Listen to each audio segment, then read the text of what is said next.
The train headed for Sunset City will be departing soon. Are you ready, Frank? I'm about as ready as I can be. Are you ready, Dave? 100%. Are you ready, Ian? Yes, sir. Welcome to Sunset City. Bang. See, that's how you can just introduce everyone really quickly. I'll do the housekeeping real quick. Super chats are read out at the end of the show. So if you're waiting for your super chat to be read, that's when it happens.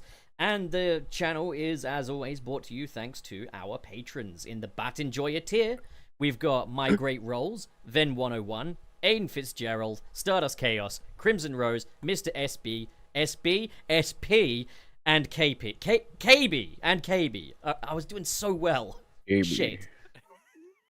And with that, we're ready to go. You tried. I've got another reason that was funny, but I'll tell you after the show. Sure. Well,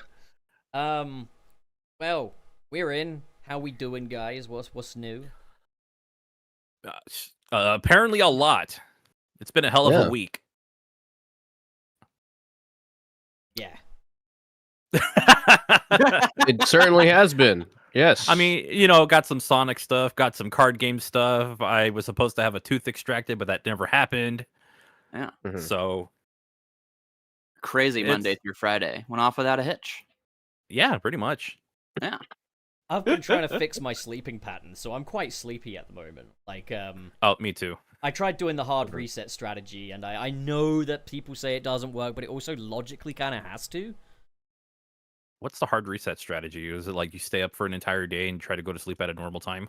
Yeah, so you stay up for 24 hours, try to go to sleep at a normal time. However, the thing is, people say it doesn't work, and rightly so, it doesn't work, because your melatonin receptors still are not releasing that chemical into you at that time, because they're not used to doing it at that time, you know?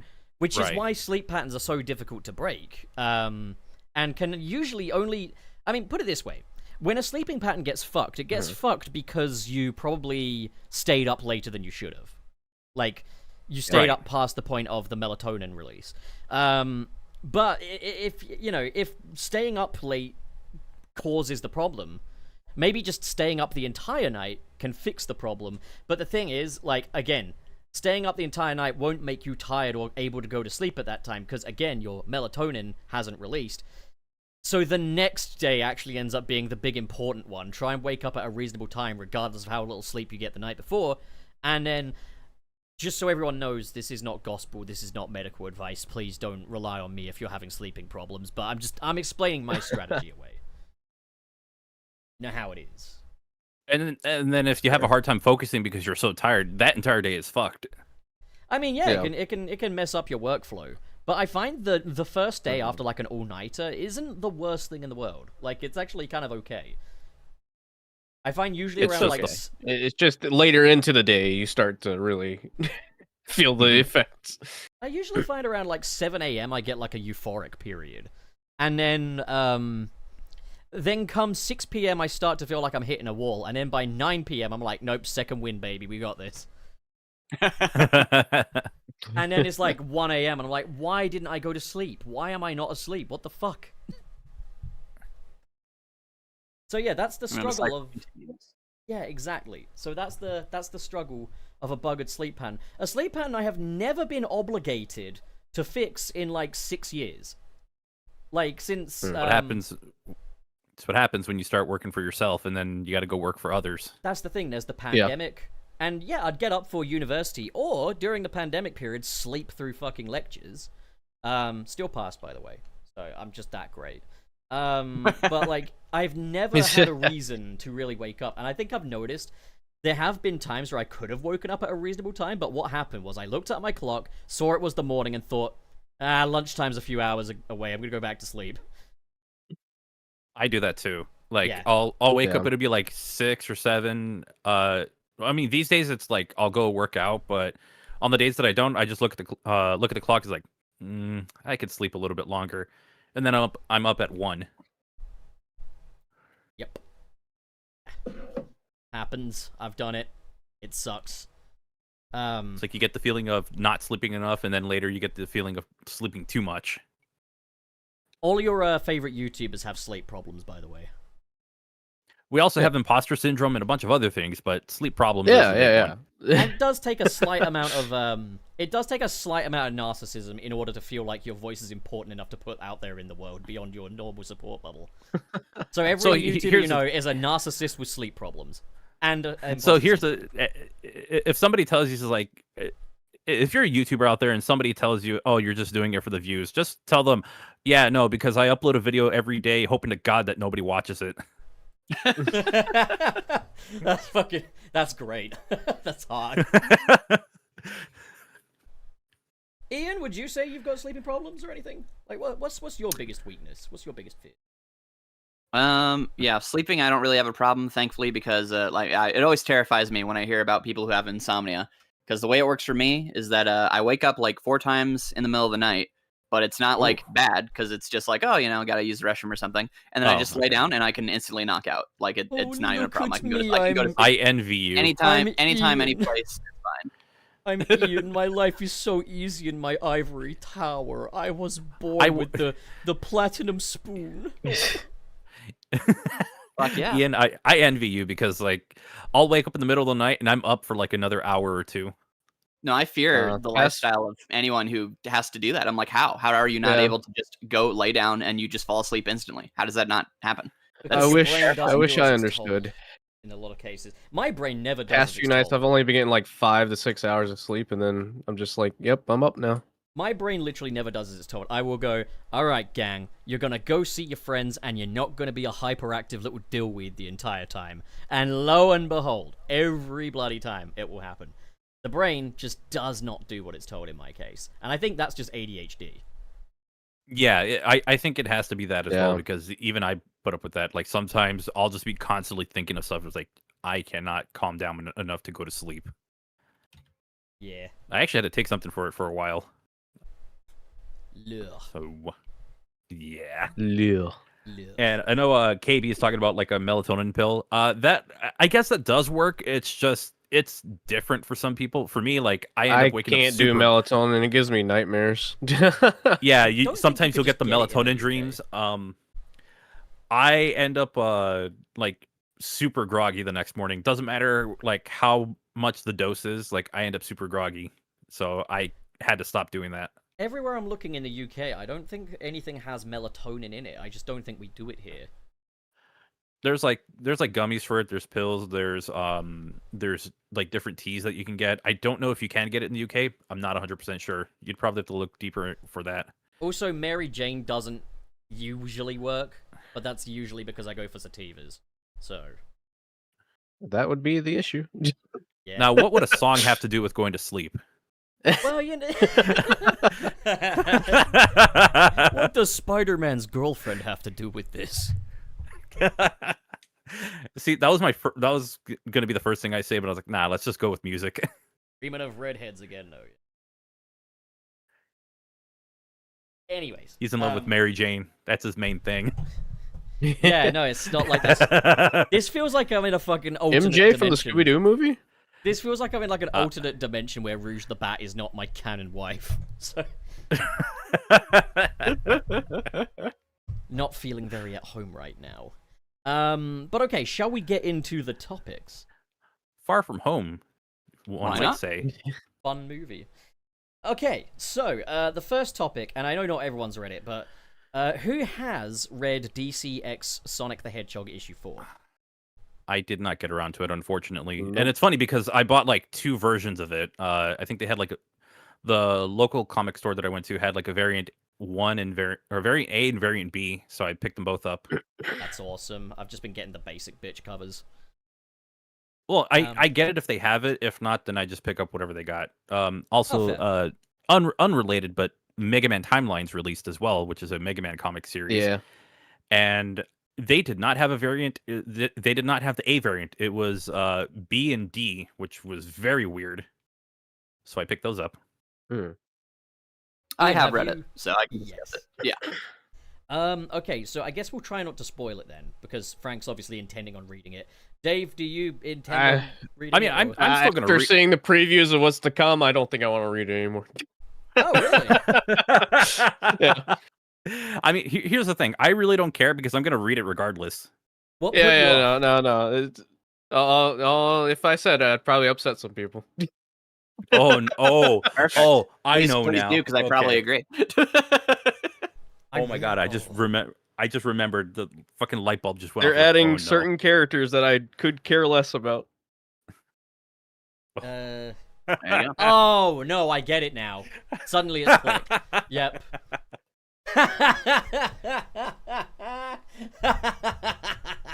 Yeah. Oh, also, I know the reason why you wouldn't like it either. I mean, it's okay if you don't like it. No. As in, I have a deadly thing that kind of upset me in this issue. Oh yeah, it's deadly. Yeah. Oof. So, Ian, what are your thoughts on it then? Now that you've like been the one to read it. Yeah, I mean, generally with this DC crossover, I think it balances between two modes of entertainment for me, or I guess enjoyment. The first half is just like basically like the first issue where I was like, well, it's cool. They're kind of getting all the characters together, having them interact, but it doesn't really feel like it's doing anything with the characters to make them like engaging or fun in terms of like what their personalities are, because we're stuck with kind of the game IDW versions of these characters where they're kind of very like sanitized and kind of watered down. Whereas like the DC cast, they'll be talking about like, oh man, my, kryptonite was destroyed and like, I have all this baggage and stuff, Knuckles. And Knuckles like, cow, a bummer, dude. And I'm like, I don't care. But then there's the other side where you have like and also like the second issue was like terrible. It was just so rushed. There's no emotional stakes on anything. None of the characters had any interactions that made them feel like they were actually like friends or like, however that all went, all the stuff that went down. But issue 3, I thought was actually really fun. It actually felt like it was very punchy. It felt like it used the art and the kind of the absurdity of the scenario to tell like fun stuff. And I actually quite like that issue. I was like, okay, if this is what this is going to be, I could enjoy this because it's just fun. You're just having a fun time. You're letting it take you along. And then I would say this issue kind of falls back more on the issue 1, not issue 2 side, but more issue 1, where I'm just like, yeah, like we sure are doing a crossover. They sure are bringing up things. That was really fast. Okay, and now we're back. Yeah, so that's kind of how I feel. I've been singing the comics praises, and like I had low expectations in terms of story. I was just like, I'm in it for the crossover element. I'm in it to see these two hyperfixations coming together. But I will admit that this latest issue has made me think a bit more critically about the whole thing, because it's... Before I get into it, I just want to know what Frank had to say a second ago. Oh no, I was going to say, which is wild because, I mean, we're about to wrap this up next month. Yeah, that's a problem. That's a big yeah. problem for me. That's what gave me the biggest sinking feeling of it, because... So I actually... Issue 2, that's where they're having the big fight with Darkseid, isn't it? Yes. I liked it, but I do agree that it was lacking in some emotion stuff, and I didn't quite buy some of the character dynamics. But I think the thing that it's been for me is, like, it's a 5-issue comic. We're on issue 4. The first issue established some duos, some characters that will interact with each other. And then issue 2 continues to have them interact exclusively with their duo character. And then issue 3 has them not interact at all, but it does something different, which I do like, but I'll talk about that in a bit. And then issue 4 has them not interact at all. And it's kind of weird because, like, issue 3 and 4 clearly have a purpose here. Like, and I think each issue has its big purpose. Like, you can tell, like, what the issue's intent is. And I know that kind of sounds like a toilet brain thing to say, but it is incredibly surface level what the intention of each story is. Everything in issue 1 is in service of establishing, hey, these characters are together. Everything in issue 2 is to establish the threat. Everything in issue 3 is to say, look how much we got to explore the DC universe, and issue 4 is, look how much we got to explore the Sonic universe through the DC perspective. Now, for issue 3, this worked very well because you had the Sonic characters going up against a cavalcade of DC villains. You had Mr. Terrific in there, and like you got to see the Sonic gang in the Hall of Justice. It cast DC in an incredibly flattering light. DC's universe... Oh, and sorry, if I could add to that real quick. The main appeal, and this is a very small thing, but it matters a lot, is just them in their costumes. Like, that adds to the absurdity, to the fun. It adds to the idea of, like, okay, you know what this is. Let's have some fun, guys. It's adorable to me that, like, the Justice League and the Sonic gang swapped places, but the Sonic gang's first instinct was, hey, let's dress up as those other guys and take their place. And I think it also works that the cute. DC guys didn't become furries, because it's not in their character to do that. So that's fair. I will say this. in the final issue, I want to see Superman get the Chaos Emeralds and become Super Superman. If we don't get Super Superman, this whole thing was a waste. That would be Yeah. amazing. It's like- I hope Yeah, we it's like get issue that. 3 is issue 3 is like exactly what I wanted from this if it was just going to be vapid fan service, and I say that with love. But Issue 3, it's like it's just cool imagery because the imagery is always really great. They got Adam Bryce Thomas killing it. The shading's really good. It actually reminds me a lot of Pre-Boots shading, where it feels more earthy, but it's still like very colorful. I don't know how to describe it, but I really like how it looks. But issue 3, it's just fun. It's just pulling you along for this ride. Whereas like issue 1, 2, and 4 really feel like it's like, but we also kind of have to have a loose story, but the story's nothing, and you feel nothing, and it doesn't hit. So sorry. Yeah, continue, we Bob. just know that like Darkseid wants to blow up the world, basically. But and it's not really much of a stake. Like, and it's also because there's no kind of gradual build-up, which means that we don't really get to come to terms with the possibility of these worlds ending.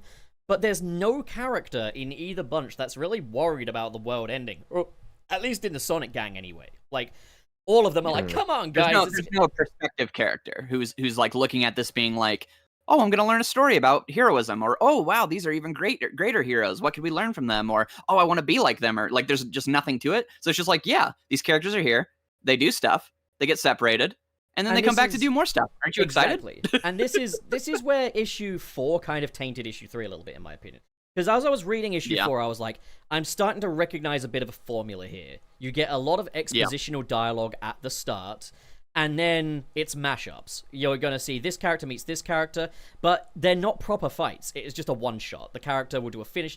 Basically, the structure of DCX Sonic at this point can be surmised as good guy appears, bad guy appears, good guy uses finisher move on bad guy goes down like a chump onto the next good guy. I think we've got too many characters here that we can't keep track of, and I think it speaks to the fact that Amy and Tails have had absolutely nothing to do in this story. Yet they're here. But even I said that issue 3 cast DC in a very fun light. I will admit, looking back, I'm like, okay, the fact that these guys just suddenly go in there and are perfect at fighting their adversaries kind of devalues the DC characters a little bit. The idea that Sonic could just one-shot Reverse Flash is just no. That's nonsense. For one, the Flash is called the Flash because he goes the speed of light. Sonic is called Sonic because he goes the speed of sound. The Flash is faster, so why is Sonic having less trouble beating Reverse Flash?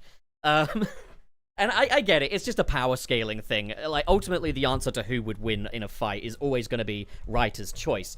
But I wasn't very convinced by that. And it's like, yeah, we've got the Joker getting one-shotted by Shadow. And it's like, these are characters that could all be the main villain of their own story in any other story that are getting just one-shotted. And from issue 3's perspective, it's at least kind of fun to see these mashups because the mashups are interesting. Like, Shadow versus the Joker, sure, that's fun. Knuckles versus Lex Luthor, that's great. Amy versus Gorilla Grodd.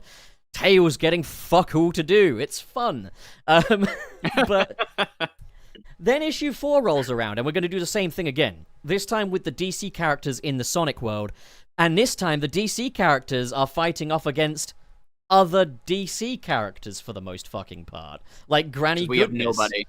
Yeah, like, the only villains we get in this are we get an incredibly brief interaction between Superman and Dr. Robotnik and the Deadly Six, who are working for another DC villain.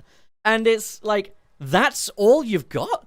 It also speaks volumes to me about how ill-defined the current Sonic world is, because when the Sonic characters walked through into the DC world, they walked into the Watchtower. It's an iconic piece of DC imagery. Mr. Terrific is there. When the DC characters are stranded in Sonic's world, the first we see of them is Minecraft Flat, Desert Edition, basically. Like, and then you go to Radical Highway, which I'm fearing is becoming the new Green Hill Zone. We got Water Palace, which is cool, but Blaze also has way more of a character dynamic with Wonder Woman than Amy did. And I think the sad thing is, the most notable thing any of these Sonic characters have done in this story, the one thing I remember is Wonder Woman waiting for Amy to charge her electronic car. And I just found that hilarious. That is still my favorite interaction between, like, the DC characters and the Sonic characters. Yeah, it's so funny. I don't know why. I guess Green Knuckles, thanks to Beast Boy, was quite cool as well. But I will admit... Wait, Green Knuckles? Ruckles. Somebody get Ken Penders. Keep it away from Ken Penders. I mean, that was a deliberate jab at Penders, I think. Like, it reads like one. But I love it. yeah, there's a point where Sonic's like, sheesh, Knuckles, green is not your color. But yeah, like, so I'd say, like, once the whole, oh my god, this is a thing that's happening, wears off with this, you start to realize that it doesn't cast the Sonic world in the most flattering light in the world. And it's because we're working within the IDW Sonic world. Except I'd call it IDW light, I guess, because we don't have Tangle and Whisper, we don't have Surge or anything like that. We just have those core Sonic guys and a couple of game characters. Now, I will say this. I am turned off by IDW at the moment, because to me, IDW's Sonic is very... It's the adventures of the Diamond Cutters with occasional appearances from their Resistance HQ friends. I hate Sonic characters being militarized, and I think the Diamond Cutters are in it too much, but I also get why they have to be, because those are the characters that the writers can truly explore, while, like, Sonic has to conform to a certain thing. But, like, IDW is desperate to have a post-Frontiers storyline, I think. Like, we need to start exploring what's in that world, but I don't think they will until Sega say they can effectively, because they'll want to know that the next game is going to make sense. It's a big old pain when it comes to Sonic comics, and I will say the DCX Sonic is the most excited I've been about a Sonic comic, or even just a comic in a while, just because, you know, it's a really cool mashup. But I think I'm starting to realize that maybe Sonic X Superman would be more interesting, where we just focus on one of these DC heroes and a smaller number of Sonic characters interacting with that world. Like, if we, you know, had Sonic have to step into the shoes of Superman, but kind of realize that Knuckles maybe has some more of those qualities as well. You could have battles against Brainiac that last for more than just a few panels. And, like, yeah, I also get, like, you know, Metal Sonic got done very dirty in the latest Sonic X DC as well. Like, and it is a shame, because I think Metal Sonic right now has this reputation of being a jobber. He's kind of lame. Like, and I said this before as well, and I know it was controversial, but I said, at the moment, I think Metal Sonic has all the potential in the world, and the moment he's just kind of lame. He comes in, he goes, he gets killed, he gets his ass beat. That's all that ever fucking happens. I think it's partly why I'm looking forward to Sonic 4. Beyond just Amy's here, and I'm excited to see Amy, it's also, I think the Sonic movies are going to have to pull out some interesting cards in order to make Metal Sonic a main villain worthy of a Sonic blockbuster. And if we've seen anything, it's that Sega have responded to the paradigm shifts that have come with the Sonic movies. Like, before Sonic 2, Knuckles was a fucking joke, and now he's back to being a much better character. Like, but yeah, I think we're in an odd patch at the moment. Like, it's... The floodgates are still waiting to be opened all the way, I think. It's like we've also got, like, the Chaotix 30th anniversary comic coming soon as well, and I'm just like, if Modern Mighty doesn't appear in that, what's even the point? The point is probably it's a good story, but the fan side of me is like, it's their anniversary, and for the first time we've done the modern universe for an anniversary story. Why not address Mighty the Armadillo? Like, he is a part of the Chaotix. He was anyway. So where is he? Doesn't exist. He's not a real character unless he's classic. And I don't even mean that as a joke. I think that's legitimately how they see it. This is the thing, it's wounding me, knowing how much better a Sonic X DC crossover would be if it was the Archieverse Sonic.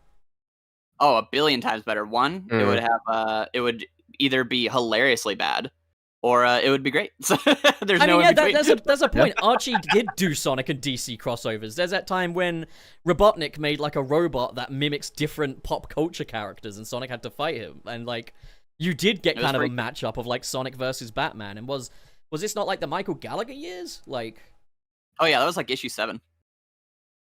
Yeah.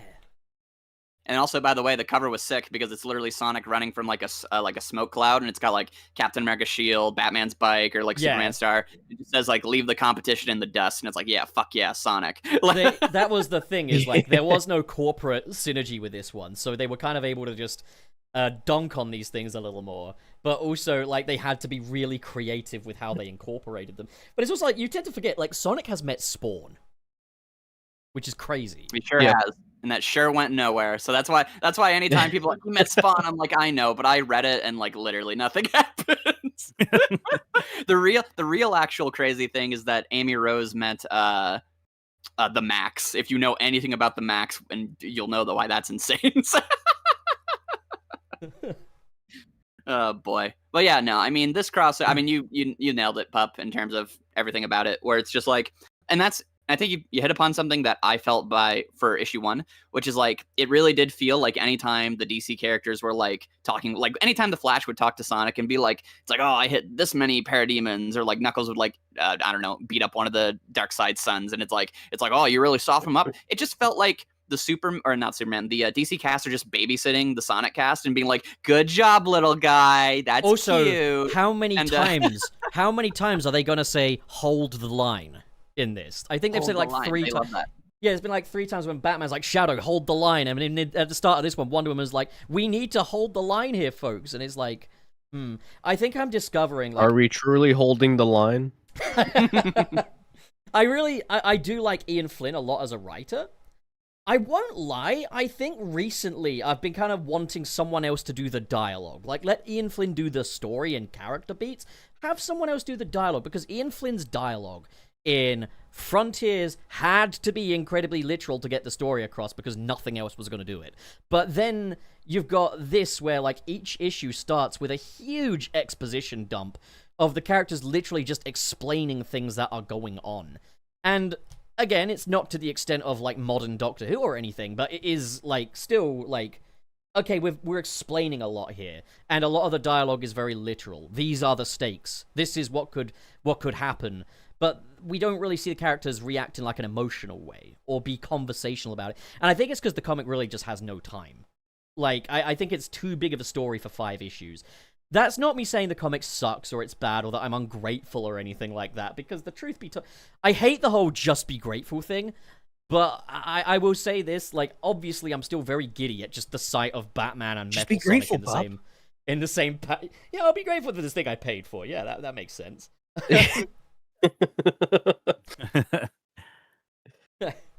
No, but it's like, I'm grateful just that this exists and that I can buy it, I guess, and like that I'm, you know, It's interesting because this mashup, it really is kind of like a match made in heaven for me. It's not the first thing I would ask for when it comes for a Sonic crossover. The first thing I'd actually ask for would be Spider-Man. I just think Sonic and Spider-Man would go together perfectly.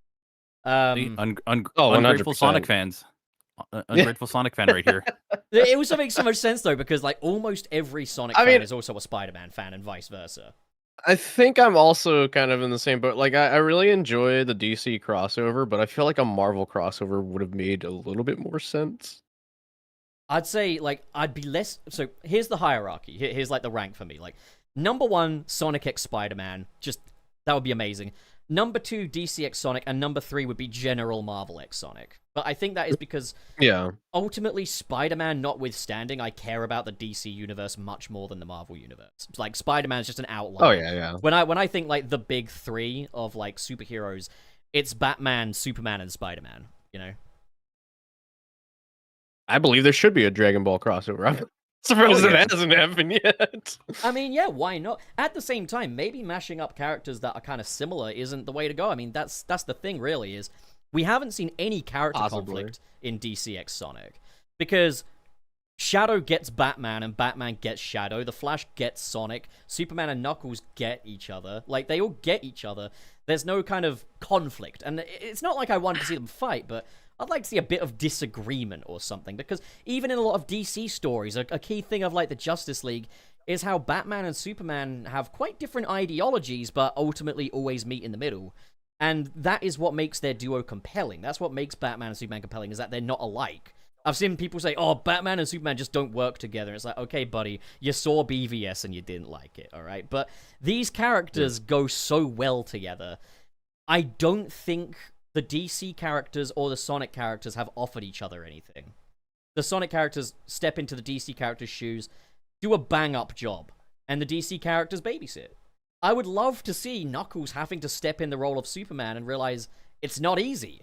I'd love to see Sonic realize that his rival, the Flash, is no joke with some of what he puts up with and some of what he's been through. I'd like to see that more empathetic side to these characters, but the thing is, Sonic never does that. I'm once again asking Sonic to do a functional thing that every story does, that it's just fucking refusing to.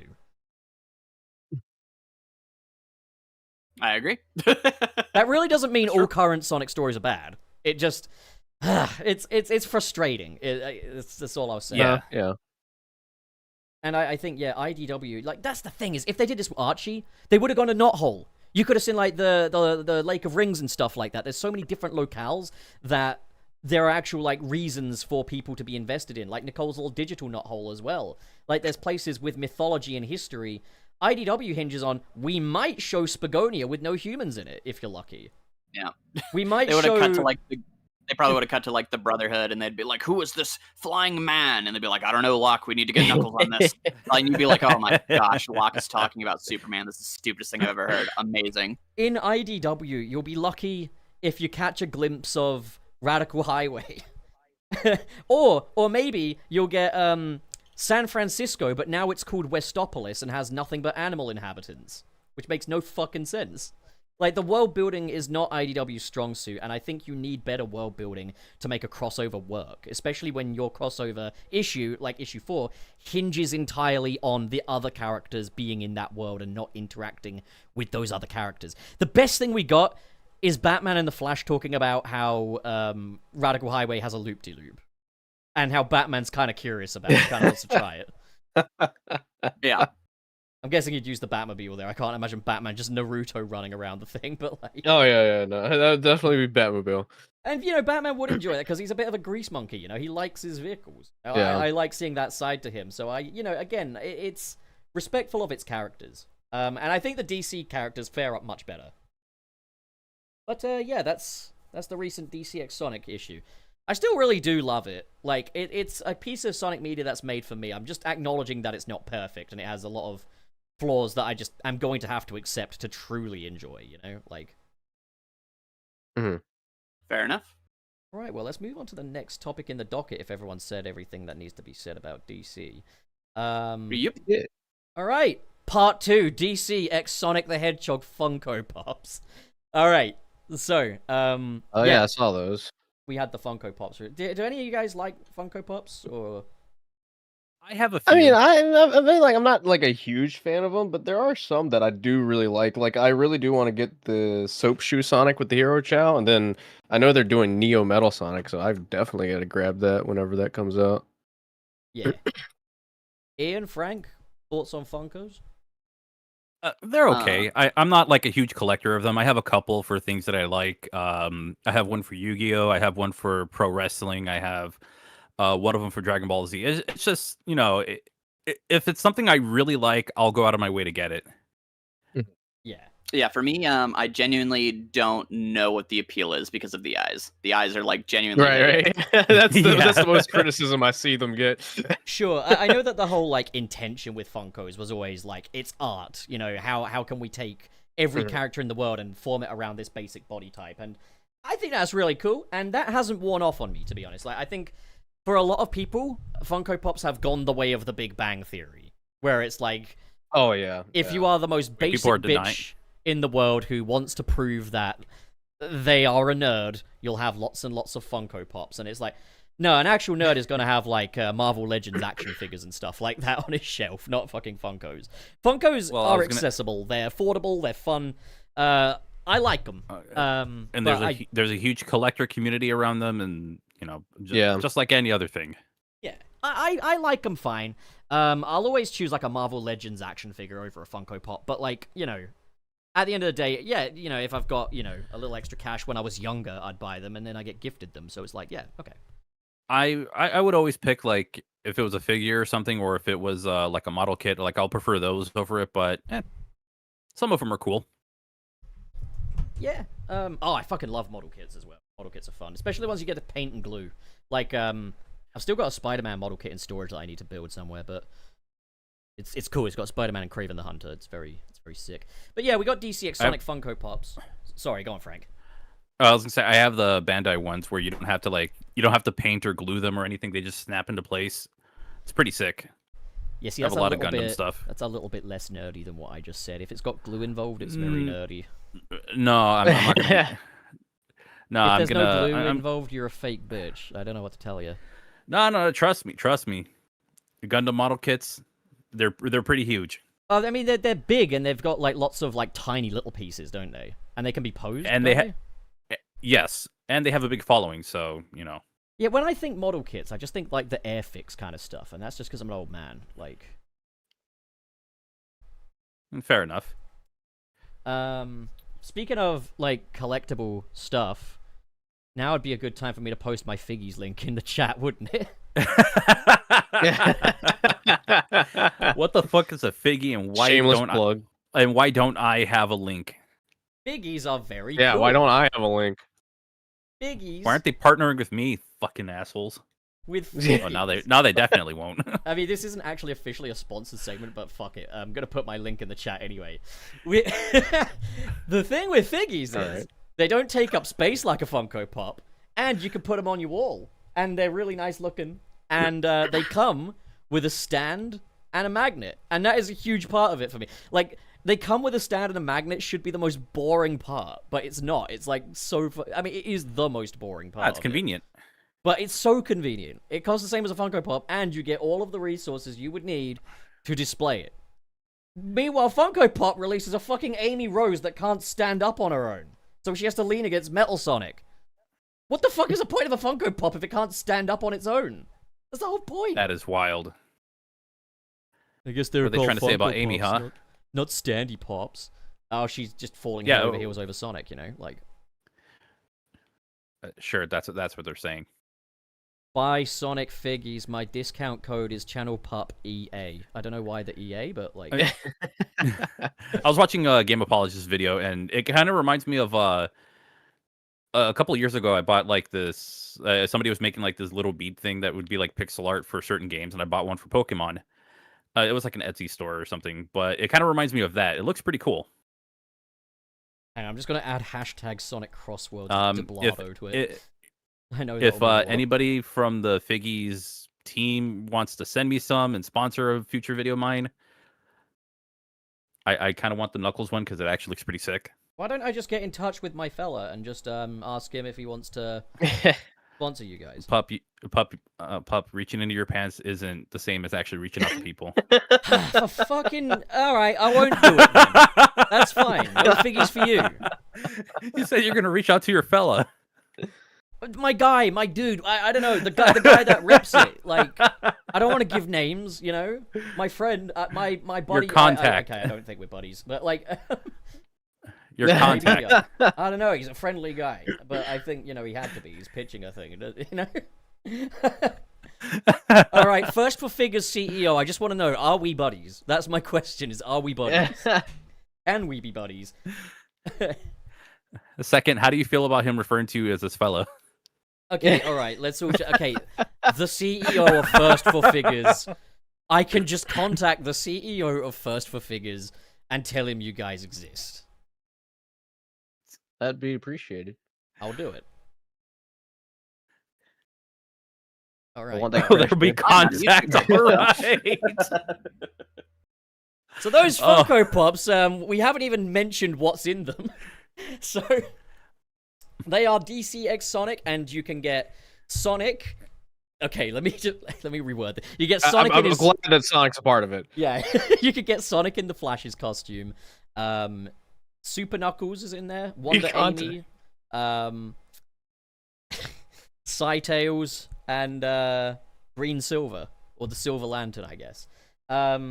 So yeah, all of those little Sonic mashup guys. You can get those. Why couldn't we see Joker Eggman? I'm just saying, that would be so funny. Oh, that would... We live in a society, Shadow. The Scytales kind of reminds me of when Tails was supposedly brainwashed in Lost World. Yeah. Oh yeah, yeah. At least the idea reminds me of it. I just want to know how made his eye do that. Like the eye, like the shine returns to it. Like how did he do that? Also, that is the second Pontaf written Sonic game that sets up a Tails boss fight and doesn't follow through. Yeah, no. I just want to kick I don't know Tails' what ass. I don't know what the whole thing about that was, because I remember it was first in colors, right? Yeah. With the It mind happened in control. Lost World, and then it just didn't happen. It's just like, dude, you're wasting time. Shadow Generations should have had a Tails boss fight, because Everyone knows no one kicks Tails' ass like Shadow. Guys just got it in for him. Like, especially in Sonic X, he just beats the shit out of Tails for no. Kind of makes him hard to root for, actually. I love Shadow, but like, it's not the one. Nah, I'm rooting for him. But yeah, the Funko Pops are cool. All right, that's all that really is to be said about the Funko Pops, really, isn't it? Like, I don't really have that much to say. All right, so now for our next very fresh topic. Finally getting off the topic. We've got DC x Sonic the Hedgehog Jakks Pacific action figures. All right. All right. More DC and Sonic.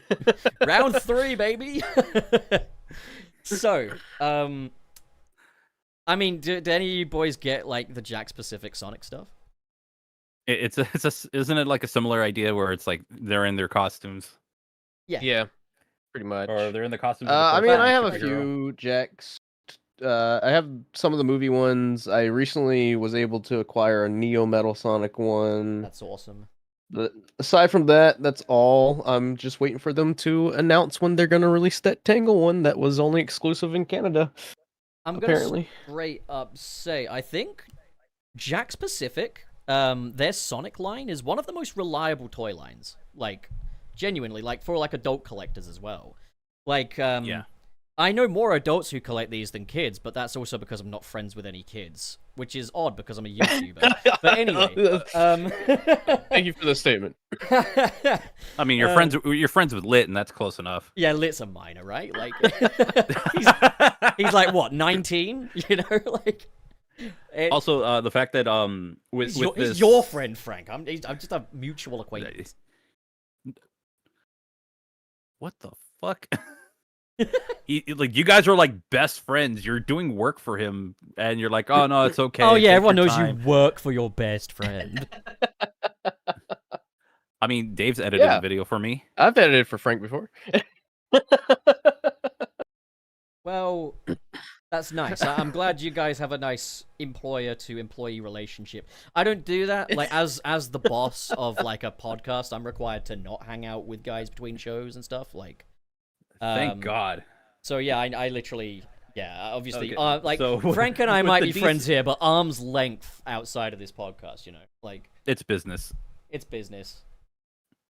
So with the DC cross Sonic the Hedgehog figures, you have Sonic and Flash's costume, like the usual stuff.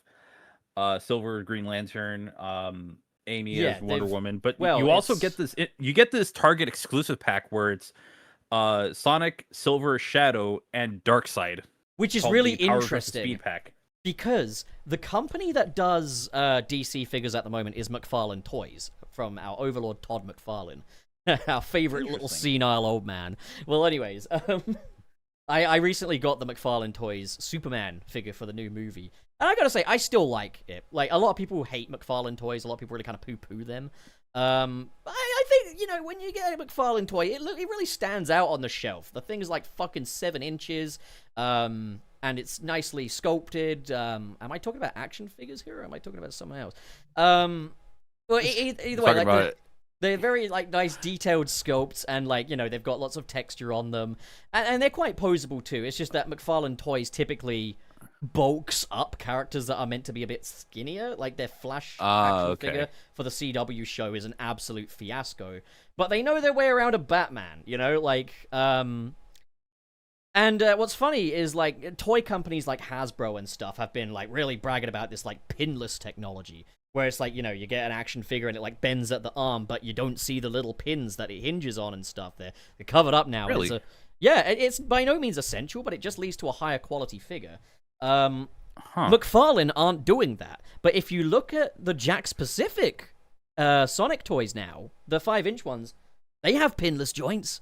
They have pinless joints and all of the articulation you'd expect from a Marvel Legends action figure.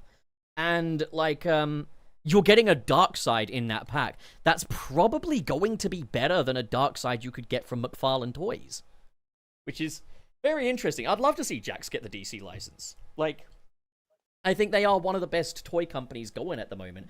Because, like, you look at the Sonic 3 toys, like the 5-inch scale Sonics and stuff, and it's like, it's kind of generally considered that children don't really play with toys anymore. So, like, back in my day, back when I was a boy, back in 2002, All right, I'm gonna say 2002.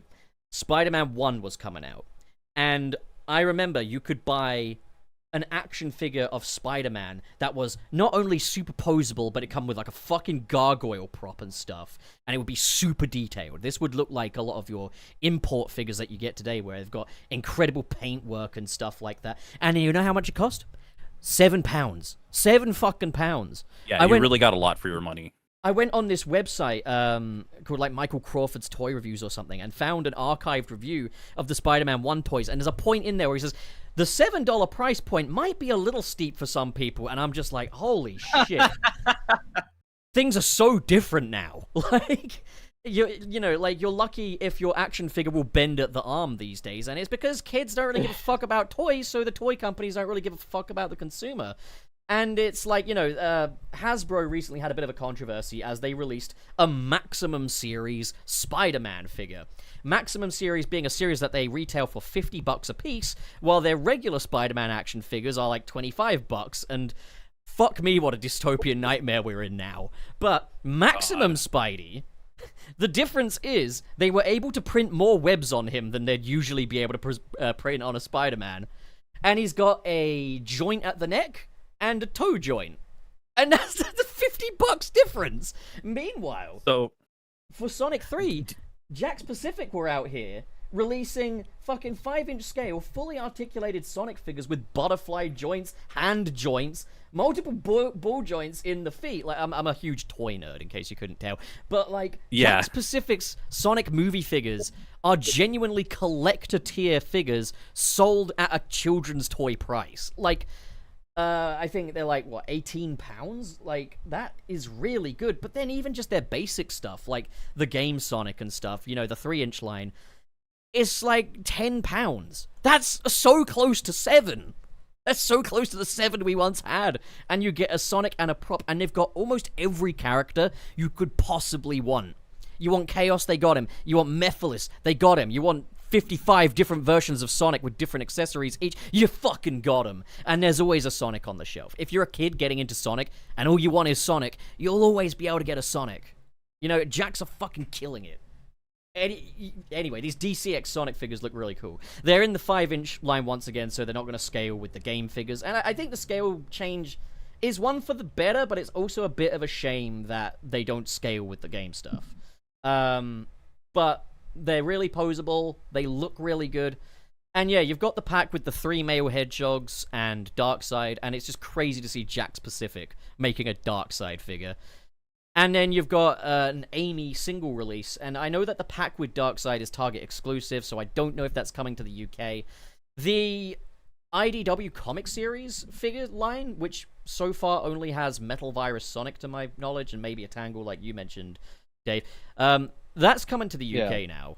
Albeit a bit later, but it is coming. So I am kind of confident that I'm not once again going to be punished for having the audacity to be born in the country I didn't choose. So do you think that the difference between the two like different companies that like manufacture these toys, do you think it's because one of them's trying to target the collectors and the other one is still like keeping true to like, oh, these toys are actually meant for kids? Yeah, so like the mentality is like, so nowadays it's generally considered that children don't play video game consoles or with action figures as much anymore. They're more about phones and gadgets and stuff like that. Like, yeah, and it seems like a lot of the collectibles, especially collectible figures, tend to go towards the older to those who kind of grew up and didn't really have them. Basically, people around our age. Yeah, so it's like if your kid really must have like a Superman action figure, it's like, okay, you can nab them like a fucking Titan Hero Series one off the shelf that has about as many poses as Sonic has in the cutscenes of Sonic Forces. You know, like, great. You know, you could do that basically, but yeah. What am I saying? Yeah. Meanwhile, yeah, adult collectors who will want the quality, who will want the articulation. It's like, well, you guys got the money, fucking fork it over. And it's like, you know, even then, like, you know, this Superman figure barely has a lick of paint on him. It's mostly just blue plastic and stuff. And I don't really mind that so much. But I think, like, an adult collector would really want some, like, shading on there or something. But, yeah. Hey, that's what we all get for being massive virgins who still buy toys in our 20s. Right. Based. 20s. Meanwhile, Jakks is like, don't worry, we got you. I saw like a Twitter post of this guy who works for Jakks and worked on the Sonic 3 toy line and was like, I'm really humbled and honored by, you know, how much love these figures have received. I was really trying to make these for every kind of fan. I was like, see, this guy's in it for all the right reasons. He wants to make toys that people will like more than just making money. And I respect the crap out of that. So anybody who's listening, just know that I guess I'm no longer allowed to collect them. If I decide to collect them. The moral of the story is fucking buy Jakks figures. I've got a massive Sonic Jakks display. You said people in their 20s. I'm disqualified then. Oh yeah, you can still buy them. No. I'm pretty sure I'm disqualified. No, you can buy them. Said... People in their 20s who buy them are virgins, but people in their 30s who buy them are game apologists. So I'm a game apologist then. Yeah, you're a game apologist. You're the new Nick. Welcome. Say something about turtles. Go collect a chicken off the street. What's going on here? Oh man, you know what? I do have some Ninja Turtle games. Every time you talk to him, he's got a new animal in his house that he's just decided to let live there. It's not even like a pet. Like it's just like it just lives there now. It's awesome. That is kind of cool. It is awesome. I love it. Yeah. I had the best time staying over at his because, like, I would see Washington, I would hang with the dogs, there would be cats, there'd be other little tortoises. I was having a great time. Yeah, good. Well, that's what that is. Yeah, those oh, dude, man, earlier on I was just thinking about, like, one of the coolest fucking toys ever made is, like, the King Kong playset, the Skull Island playset from the 2005 King Kong movie. Any of you guys ever have that? No, unfortunately, I did not. Dude, it was so fucking cool. You got like a 7-inch scale King Kong in there. You'd get like a temple, and it had like a fucking skull on it, and it connects to another temple, and there's a log, but it can be shaken by the Kong figure, which can curl its hands into fists. You get some villagers, and you get the little sacrifice thing where they sacrifice the people. Like, it was so cool. I was just thinking, like, God, they do not make toys like they used to. But to be fair, some of Jakks Pacific's Sonic playsets are also really cool.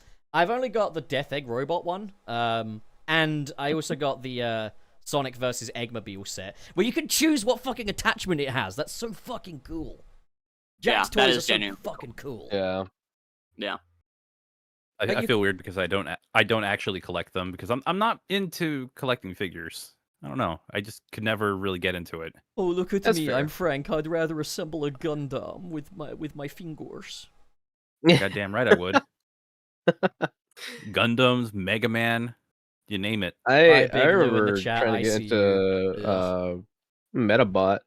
You know how they had like little figure kits you could make Metabots with. Dude, remember board games?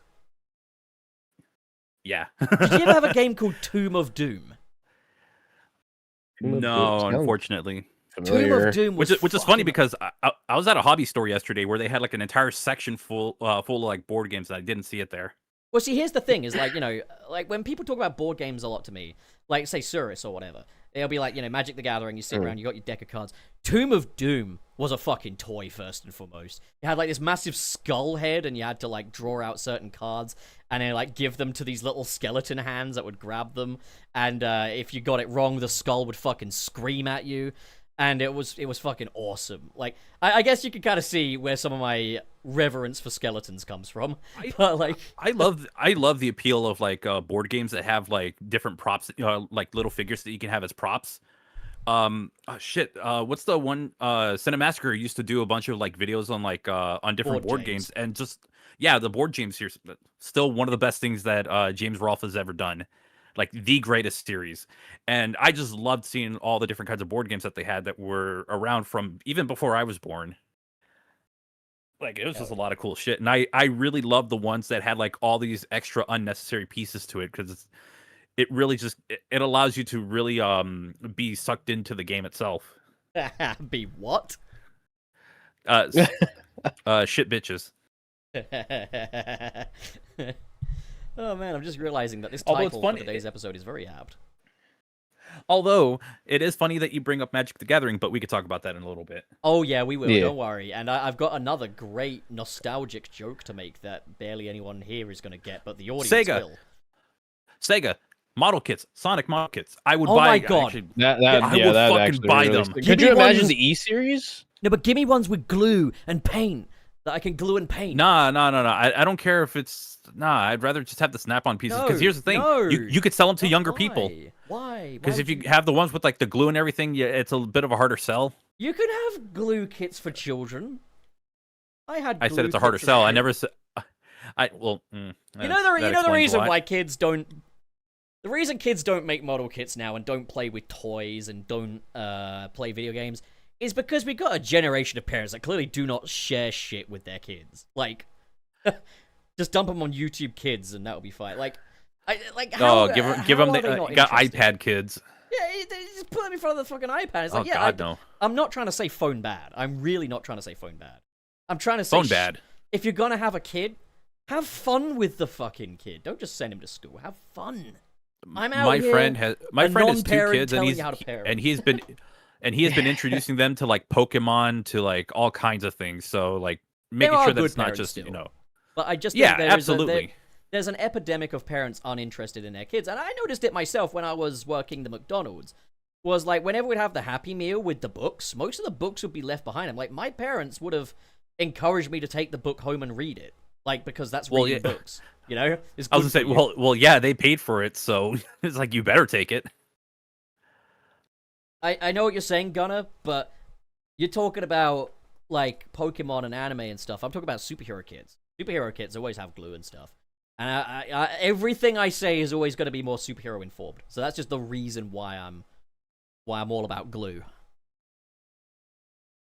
Yeah, the Pokemon kits don't do glue, but the thing is that the stickers on the Pokemon kits suck. Also, that glue smelled like it would stink the house out. Like, it was Yeah, liquid I think that's polyester. what- It had a strong, sweet smell.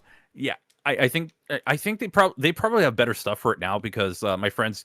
I should ask my friends about it. They're getting into like Warhammer, I don't. and that requires like a lot of I've- gluing and painting. So I can ask them. I've got a buddy who loves Warhammer. It's probably going to be the same glue as model kit glue, because model kit glue is just liquid polyester, and it just smells like that. So, like, if you tried to make an alternative, it might not glue as well. So I got used to the smell. Very sweet, very pungent.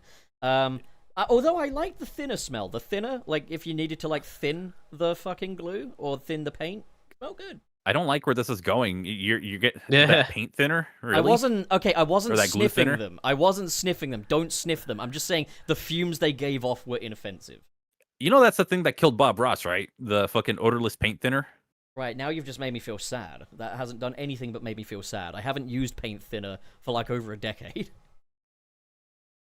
But that's why the snap ones are so much better because you don't need any of that stuff. No, because the glue is fun, and also, like, you get to fill in all the seams as well. You can use some, like, fucking shit to, like, fill in the seams. They have like and then- little. They have like how. They have stuff for that too. Like you can have like little things like putty that you can put in between the spaces And then you gotta paint it, right? or in between. No. Well, you can. I mean, you can if you want to. Painting You can is also the use point where it markers if you want comes- to. Painting's the point where But it that's comes like- alive to me. Like, I love the painting process. There's like one where they kind of did it where it was like it was done in the way where it looks like it was the anime but like in real life but for a model kit, and it looks so good. I gotta find that picture and I'll send it to you. But yeah, there's like different ways you can approach it. One thing I could never do, I'll admit, I could never do Warhammer. And the reason is because my hands shake. I don't have, don't worry, I Oh. don't have Parkinson's or anything. I just have very shaky hands.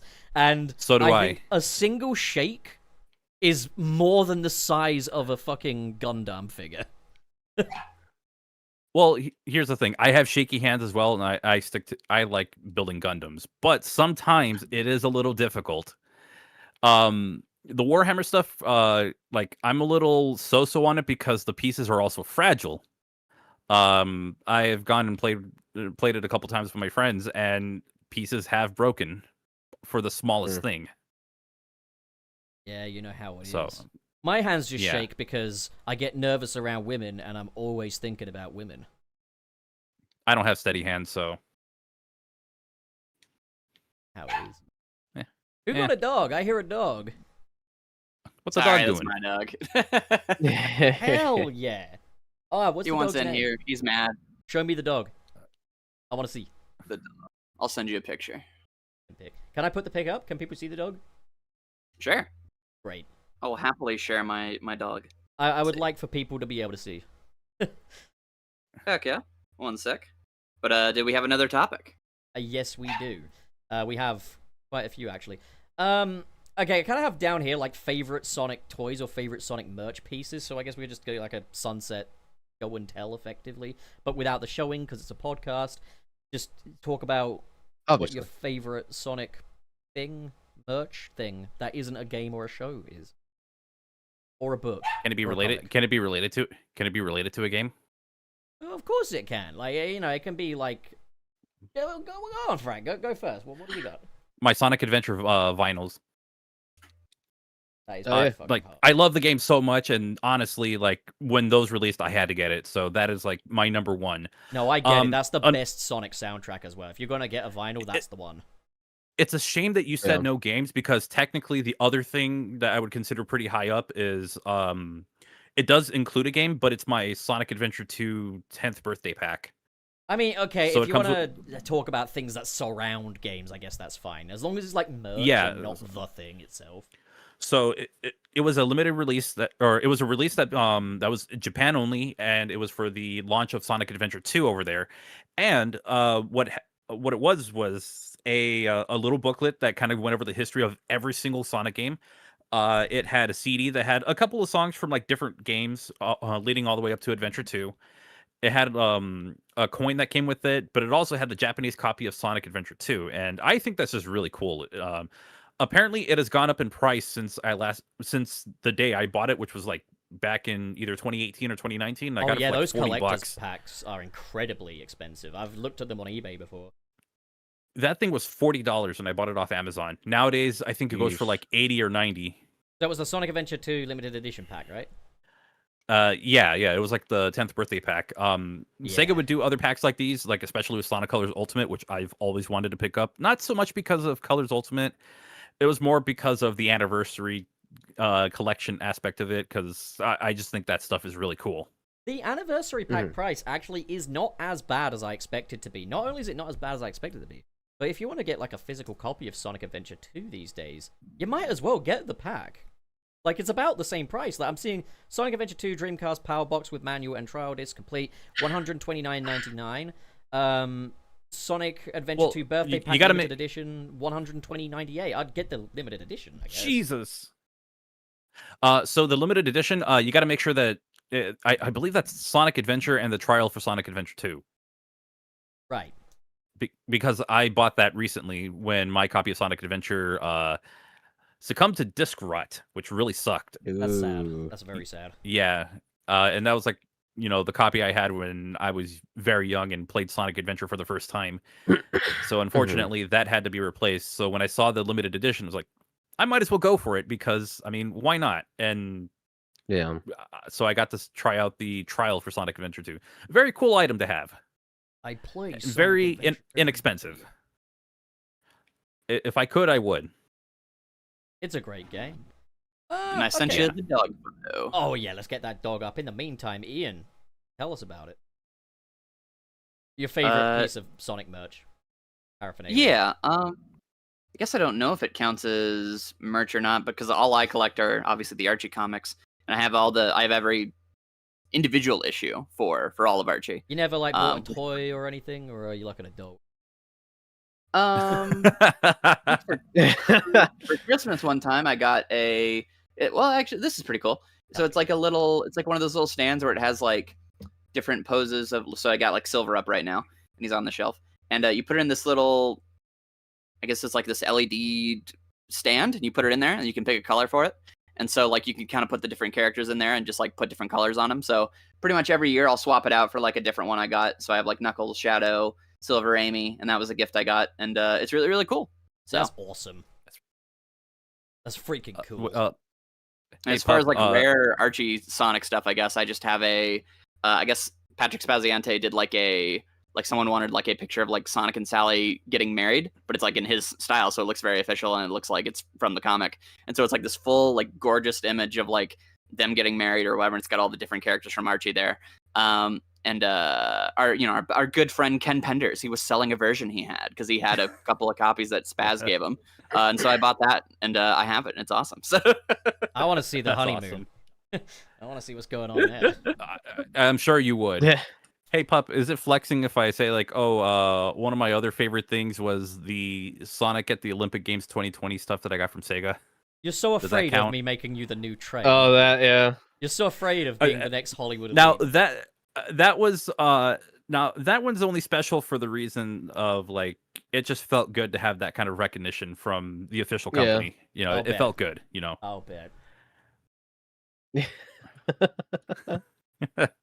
Look, I'm no Hollywood elite, despite the fact that I live in California. That's No, Trey, it okay? it is funny because I had to be honest for a moment. Like I think it was like the Sonic page like post like, "What's your favorite Sonic memory?" And I was like, I'd be lying if I didn't say it. The Sonic 3 premiere, man, like that was fucking awesome. Man. Yeah, see? I'm the wealthy London elite, okay? Oh, There you go. you know what It's a not funny the same. you know what's funny? So in LA they're doing like a Sega pop-up shop and it opens today. Yep. And they actually put a call out. It's like, "Hey, are there any creators like going on day one?" And honestly, that was an opportunity I could have gone for. But I And decided to stay here Yeah. for the podcast. You're such a cool dude. I'm going to go there eventually. Like it's going to be open for about a month. It's in LA. Yeah, you should. So I'll be sure to swing on by there and see if I can pick something up. That's kind of cool. It's not Sonic only; it's like Sega. So there's gonna be plenty of stuff plenty of franchises represented. I'll hopefully, make it up to you. I'll get you a bottle of water. a bottle of water. Yeah, as a treat. a bottle of water. We don't all sound like that. Dave, tell me your favorite Sonic merch. Well, much like Frank, I guess, the Olympic stuff was pretty nice. Two Hollywood elites. You got to go to the Sonic 3 premiere, okay? I wanted to go to the premiere so The bad. London one. Don't worry about it. It's in England, I don't get it. so it's lesser. It's a smaller But landmass. still, Go you figure. got invited to a premiere. Yeah, they had the Pup. cast and crew there, and they were on the blue carpet, Hey. and I was also on the blue carpet. But Hey, Pup, like, do you want to know something wild? Go on. I'm pretty close to LA, and they've had I multiple know. premieres there, I know. and I have never been invited. He's never once received an invite. It's crazy. If it means But they'll anything, fly- no, I shouldn't talk about strategy on air. I'll talk to you later. If it means anything, they don't like you. if it means anything, I don't think you're gonna get invited. If it means anything, when you started making Mega Man videos, I think that got under their skin. I would love to see like the alternate timeline where Frank just never did that. I'd probably still be Knuckles' channel. Knuckles Channel 3. Yeah. I've also got an adventure vinyl. I have Planetary Pieces, the CD Oh, that's awesome. soundtrack. How much does that cost? That one, when I picked up, I got it for 120 on Amazon. Recently looking up, the prices have spiked to around 400, I think. Fuck that. I want them to release a Yeah. vinyl of the Sonic Superstars soundtrack so I can put the boss track just on loop. Imagine hearing that through a fucking vinyl record. I mean, I have a ton of movie stuff. A friend of mine sent me, like a prototype plush, and then I got like, I guess one of the premieres they had like a beanie for Sonic, so I got one of those for my friend as well.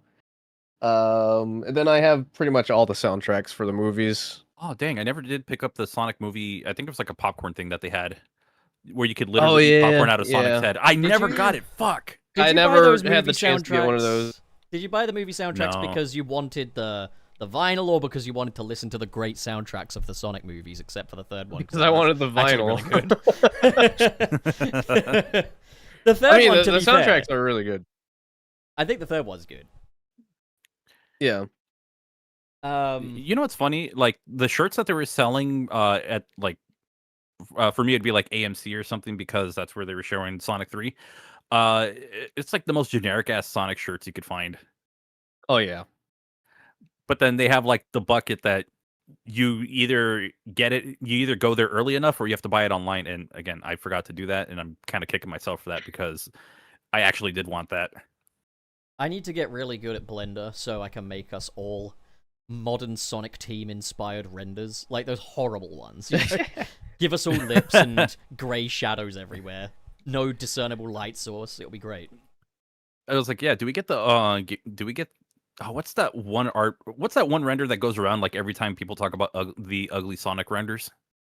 Is it the birthday one where his arm looks like a toothpaste tube? Yeah, something like that. The thing is, that one still evades Lipgate. Like, nothing bothers me more than the fucking lips. They're so disgusting. If you like them, you're a psychopath. I actually mean that. If you genuinely like those, like, what is wrong with you? Yeah. So, Pup, did you list some of your favorite merch? I did not. Oh, you totally should. Okay, alright then. The Skull Island playset from King Kong 2005 was fucking Sonic sick. Merch. Alright, my bad. If we went like merch for like other companies, man, I could go all day. Yeah, got, Rick and I have had long talks about wait. different merchandise and stuff. Oh wait, can I talk about one game real quick? Sonic Riders and the copy that I swooped up from someone. Oh from Sonic yeah, Revo. about Sonic Riders. That's crazy. So, Dave Dillon and I were talking about, or like Dave brought up like, oh hey, I'm on the Sonic Revo server, and there's this listing for Sonic Riders on PC, and it's complete in box. It's a little banged up, but like it's a complete version of it. It's like, oh okay. I look at the price and like, buy. So I took it from like a couple of people that were considering it. Damn, that's rude. I still have it, and you know what? Shout out to the person that I bought it from. You know, they included like a detailed set of instructions on like how to get it running on modern Windows machines. It's just pretty hard to come by. Yeah, it's from someone that knew exactly. They knew what they were doing. They knew that somebody wanted to play it. It's like, okay, this is how you play it. Hell yeah. Sorry. I was just. You're gonna hear a volume sound effect in a bit. Just ignore that. All right. What was that volume sound effect? You won't hear it. The people watching will. Because I was just trying to readjust my mic's volume a little bit, just because I noticed I'm coming up quite quiet. But okay, Sonic merch. Favorite Sonic merch. Fun fact: I haven't actually even thought of that myself, but I'll talk about some hot contenders. Okay, so we've got the Sonic Frontiers statue that my sister got me for Christmas one time. It's the one where Sonic's standing with, like, his hand in a fist and he's got two Coco. I think that's really fucking cool. And it was a real surprise. I was not expecting to get that. But, yeah, she got me that for Christmas. When it comes to gratification from corporates, receiving figgies was great. Love those guys. And obviously, I got a lot of love for my Jakks Pacific Sonic display. I just think Jakks Pacific are great. Yeah, I guess that's about it, really. Like, yeah, I've just got a lot of cool Sonic stuff. You know how it is. Hell yeah! Oh yeah! Oh shit! I forgot. I bought like, there was like two different Knuckles figures. One of them that was like a GameStop exclusive, and the other one was on Sega's on the Sega shop. And I ended up buying both of those within a week, and they are both worth it. The Sega Shop one is a higher quality one; it's a little bigger as well. But the GameStop one comes with a little Master Emerald. Ooh. I do remember being the adult that I am. When the Chaos Zero figure came out, it came with a Master Emerald, and this is basically a life-size Chaos Emerald, really. So I of course had to go to my roommate. I wish I had the Chaos Zero figure. I had to go up to my roommate with it and just go, it all starts with this, a jewel containing the ultimate power. I have to say, it's interesting, because I've heard a lot of horror stories from Americans about, like, scalping of Sonic toys and how things are hard to get. In the UK, if you just know when they're in rotation, it's pretty easy to get your hands on them. So maybe you guys need a big road trip. I think, well, it's not a thing we can easily do on a whim. Well, see, funny thing. It's good value for money, guys. You get a trip out of it. My favorite Jakks figure is the Neo Metal Sonic one because it's so hard to get in America. My friend from Ireland actually bought one and sent it my way. I wonder if you can still That's get how I got mine. Neo Metal Sonic figure. I wonder if you can still get these in the UK easy enough. See, that's the problem with the whole scalping thing is that, yeah, we could go there at the right time, but so are they. And I only know that as somebody who also used to collect Pokemon cards, who's trying to get into other card games like Magic the Gathering. And I just think as far as the Mobile Suit Gundam game, so it's really hard to do. As far as the UK goes, I just don't think Sonic figures are very commonly scalped, which is good for us. And I have seen Neo Metal Sonic in stores numerous times, and I've never picked him up. It's odd. I've got one Metal Sonic, and I kind of think that's enough. If it was Mecha Sonic Mark II, I would. Oh God, I would go for that. And I've got a bootleg toy that I got from Spain in a blind bag representing Cream the Rabbit on my display. So Cream is just freakishly pale. I know, I gotta get a proper Cream, I know. No, I said, like, we gotta all at least have one bootleg merch. Like, I have, like, bootleg Sonic plushes. Oh yeah, that's right, I forgot I have Sonic plushes as well. I never thought to get a Big the Cat Jakks figure, because I've got a Sonic X Big figure that my buddy Dom gave me when we went to clear out his apartment. So that was cool. So yeah, he stands in for Big. So there's a bit of a hodgepodge, but yeah, it's okay, it's good, if anything. Diversity. Yeah. Alright, let's move on to our next topic. We're on the home stretch now, guys, to the Super Chats. We're doing so good. Alright, so I want to give us a quick introduction here. It's very interesting, Sonic and crossovers lately. Very interesting, because, obviously, let's talk about that old, outdated, silly Sunset City lineup. Obviously, you had me, who loves DC, loves the Justice League. We got a Justice League crossover. We had Nick, who loves the Ninja Turtles. Fucking loves them. And we got Ninja Turtles in Sonic Racing Crossworlds. And you had Suris, who absolutely loved Magic the Gathering. What do you fucking know? Now we just need to see Wayne represented, and then it's just like, I get the feeling someone in charge of these crossovers might have been a Sunset City Gen 1 fan. But yeah, Sonic is coming to Magic the Gathering. Never played Magic the Gathering before. I'm unlikely to pick up the cards, but I won't lie, the artwork is lovely. So, what's going on is that Wizards of the Coast has a thing called Secret Lair. It is a you know, like how other companies will do like drops of items that's for a limited time or a limited quantity, and once they're gone, they're gone. That's what they're doing, and for Sonic the Hedgehog, they're doing it in 3 different sets, and they're all gonna have different cards in it. And it's gonna be 7 cards per pack, so there's gonna be 21 altogether, and again, limited quantity, so once they're gone, they're gone. They're going to have them in your regular cards. They're going to have holographic cards of it, and depending on which ones you get, it will also depend, like the standard ones are going to be $30, and the holo cards are going to be $40. So that's going to be happening on, I believe, the 14th. So much money for cardboard. Yeah, the 14th. Oh yeah, 14th. Trust me. Like, I bought the Hatsune Miku one, and that's only one. And with shipping and tax, because why not? It came out to like almost $55. Now imagine that with 3 sets that I'm hoping are not releasing at the same time, so you can just get one, wait a little bit, get the other, wait a little bit, and get the last one. Because if you're getting all 3 at the same time, like they did with the Final Fantasy stuff, with one of their, before they release like the big Final Fantasy collaboration, that's going to be over $100 for just 21 cards. It's 21 cards that will never be in like a booster pack or a booster box or any of that stuff. So this would be the only way to get it, unless you want to overpay somebody trying to flip those cards for like 2 or 3 times the amount. Damn. Prices. Anyone else got anything for Sonic and Magic the Gathering? It's quite big news, but like it's big, but like yeah. I mean, I'm not an avid Magic player myself, so I can't really say much. I guess Ian, do you have any kind of experience with Magic? My friends are really into it, so this will kind of be like probably a good excuse to maybe try it out sometime. Because I really do like all the art that we've seen so far. I've got so many I think friends that love Magic, and it's like, I'd love to join you guys. I just don't have the attention span. Yeah, no, that's my issue with most I'd much card rather games. make a fucking 4-hour-long podcast. That will definitely do it. Well, I mean, you just gotta get them to sit you down a little. Get some like very easy to understand decks, and then just have them A straight jacket. like just play along with them and try to try to understand just through playing. Have them walk you through it.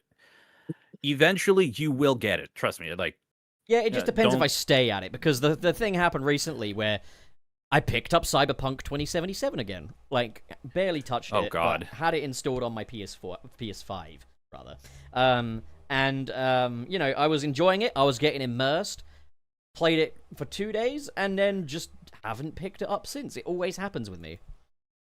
Yeah, but the thing is, like, with a single player game versus like a card game that you could play, that it incentivizes you to play with friends. The truth is, yeah, get but together when with was the people. last time I picked up Super Mario 64 co-op?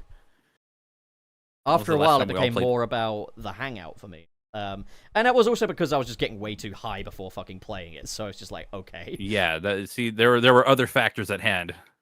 Look, man, Mr. illegal calling himself the drugs most is my favorite fucking pass. Oh yeah, I would say I'm the most powerful being in the universe, wouldn't I? And then I would just find a good way to fuck with you. Yeah, I would just get on after just ruining my brain chemistry and go like, I am the most powerful man in the universe. People like me, and I know why. It's nice some of to the feel funniest that stu- way. It's some of the Go on. funniest stuff I've ever heard, but it also gives me an opportunity to mess with them. Oh, I'm glad you like it. Most times.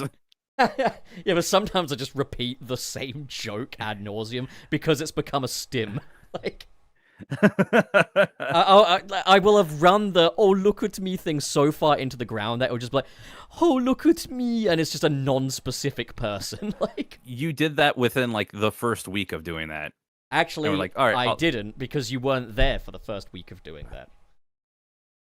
That joke. Well, when we were been- playing Mario 64, when we were playing Mario 64 co-op, and you started doing that again, you kind of ran that into the ground. Wait, which pretty bit are we talking fast. about? The "oh look at me" part, Yeah, the "oh look at me." not the "I have power" part. Well, no, that one was just more of a, oh, okay, Pup's on his shit again. To be fair, Dylan does that. Like, Dylan will sometimes be like, "oh, I'm just such a nice, good guy." Like, Yeah, but he doesn't say I'm the most powerful being in the universe or some everyone shit. has a different way of processing things. I Yeah, thought there's you'd understand.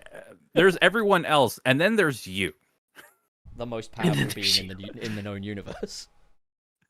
and yet he's weak to me. Yeah, that's the thing, is Frank, you have learned. Truly over the years of you being on Sunset City, this is a little moment, okay? It's a character development moment. Haven't I only ever been on the? Shut up. I've only been on the podcast for 1 year. Just shut your fucking mouth, okay? Several Over- years, Frank. Several years. Several years. I'm a talking seasoned about veteran. I'm talking about in UK time, okay? So over the several years UK that time, as if it's any different. you've been on this podcast, I've seen you form. You've learned my games, not only how to play them, but how to beat me at them. I want to congratulate you, son. So yeah, Magic the Gathering. All right, fine. Just take a moment of me being affectionate and just render it to nothing. It's just like, God, people ask why I'm not nice. This is why, people. It doesn't work. It because never I only works. know you're nice out of obligation, not It's not because true. you mean it. I'm nice because I'm trying, okay? I don't believe in it, but I'm trying to believe it. But yeah, I'm looking forward to the Magic the Gathering stuff. I'm gonna do everything in my power to try to get all of the cards and hopefully open them up on my second channel because I like card games. I like playing different kinds of card games. So when I saw this, I was like, oh, that's so fucking cool. And then finding out that the Mobile Suit Gundam card game releases around the same time, I'm like, God, that's so inconvenient. I want to take lessons from Ian in being a friendly person. I think he would be good to... Thanks. I appreciate any- it. You're nice. Any You're thoughts on the nice. art? Lol. The art is nice. What were we gonna say? What were we gonna say, Frank? There's like any thoughts on the art? I did see that Knuckles looked a little weird compared to the other characters. I got a... Yeah. No, okay, yeah, you do Okay. that before I hop on my bullshit. Talk about that. Well, I was gonna say, each card, it says at the bottom who it's drawn by, correct? Yeah, it's a different artist, and so they have like a different style. Two of them from one of the packs that has like all of the main characters done by Evan Stanley. So it's pretty sweet. Yeah, I'm. That's kind of the thing I'm most excited for is just new art by these artists that I really love. Like Natalie Fordrain has one for like Eggman, and it looks awesome. It's like, oh my gosh, it's their style. Yes. So that's kind of that the. Eggman I mean, one that's goes why I could kinda never get hard. into card games because I would just collect all the cards, and that would be bad. So Well, I'm going to. I mean, if you could get your hand. There is another Knuckles one that looks pretty decent. So I see Sai Yeah, Show yeah, in the fucking chat saying, being nice works for me, so skilly. Right, Sai, here's the thing. Being nice isn't a good thing. Let me explain it to you. Let me explain it. Right, you're ready. You're ready to listen to how fucking outside of the Matrix I am, okay? When I go to the store and the cashier, I say goodbye to the cashier, I'm like, have a good day. Never have a nice day, all right? And I'm going to tell you all right now why women don't date the nice guy. It's because nice isn't good. All right, let me explain. You go to KFC, order the chicken finale, and eat it, okay? And it's just like, it's nice. Tastes good. What the fuck is the chicken finale? The chicken finale is a menu item at KFC. Now, but the thing is, when you eat it, it's basically killing you on the inside. All of those ingredients are handmade to destroy the human body, effectively. It's nice. It ain't good. Whereas you go get a watermelon, and it's fucking delicious, and it's good for you. Now, that's not going to stop me eating fucking KFC, but it's like, if I want to be a friend to people, do I want to be a KFC, or do I want to be a watermelon? I'd much rather be a watermelon. I'd rather be good. You know? And that's why I'm not nice. Get a watermelon, put a little tahini on it. Add a little spice, a little bit It's of lime. completely unnecessary. From the- Stop being so extra, for fuck's sake. Oh, come on. You just It's want good. attention. You just want, oh, look at what I put on my watermelon. Shut the fuck up. Just eat it whole. Do what I do. Get really fucking high, chop it in half, and just eat it with a spoon like it's a bowl of cereal. I've done that. I once ate like two whole watermelons in one sitting, and then Googled whether or not that was a good idea.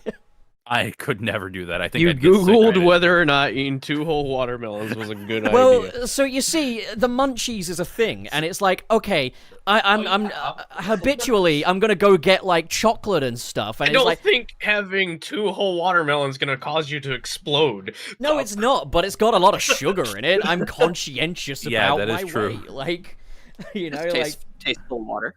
No biggie. if I wasn't conscientious about my weight, I wouldn't be eating a fucking 2 whole watermelons in one sitting in the first place. I'd be eating I'd be eating the chicken finale at KFC. So Again, true. and he's calling me extra for putting stuff on a watermelon, but he's gonna eat 2 whole watermelon. Okay. Yeah, it's because those watermelons are back to basic and they're good, you know? They're just adding something to it, and it tastes amazing. Okay, there's nothing wrong with that. Saying I'm good doesn't sound right. My self-esteem doesn't allow it. So, you're good. I'll call you good then. You're good. I'll call you good until you call yourself good. I'll call you good until you see me in the mirror like the fucking Green Goblin calling you good. That's awesome. Yeah. Interesting analogy. So there's a lot of Sonic crossovers happening right now. Like a fuck ton of Sonic crossovers. I mean, we haven't even talked about the fact that Sonic Crossworlds Doblado has so many fucking different IPs appearing in it. I mean, we've talked about it in anticipation, but now it's been confirmed. I didn't want to do an episode on that because I feel like there's... I feel like this was a nicer topic, you know, what we did today was a nicer topic, and we could do the Crosswords thing another time. But, obviously, yes, SpongeBob, Ninja Turtles, Avatar The Last Airbender, and of course... Oh my gosh, Avatar: The Last Airbender. Sorry. Yeah, and of course, Minecraft are going to be in Sonic Racing Crossworlds, and then we've got Sonic and the fucking F1 Racing now as well. Yep. Sonic and another car brand. We got fucking... Sonic is inescapable. Like, you can see what Sega's strategy has been over the past few years. Like, they want... It's literally... Sonic is everywhere right now. They want your son. They want your son to come out of Sonic 4 and on the journey home be playing Sonic Rumble on his mobile phone, and then when he gets home he can play Sonic X Shadow Generations, and then read his Sonic comic book before he goes to bed.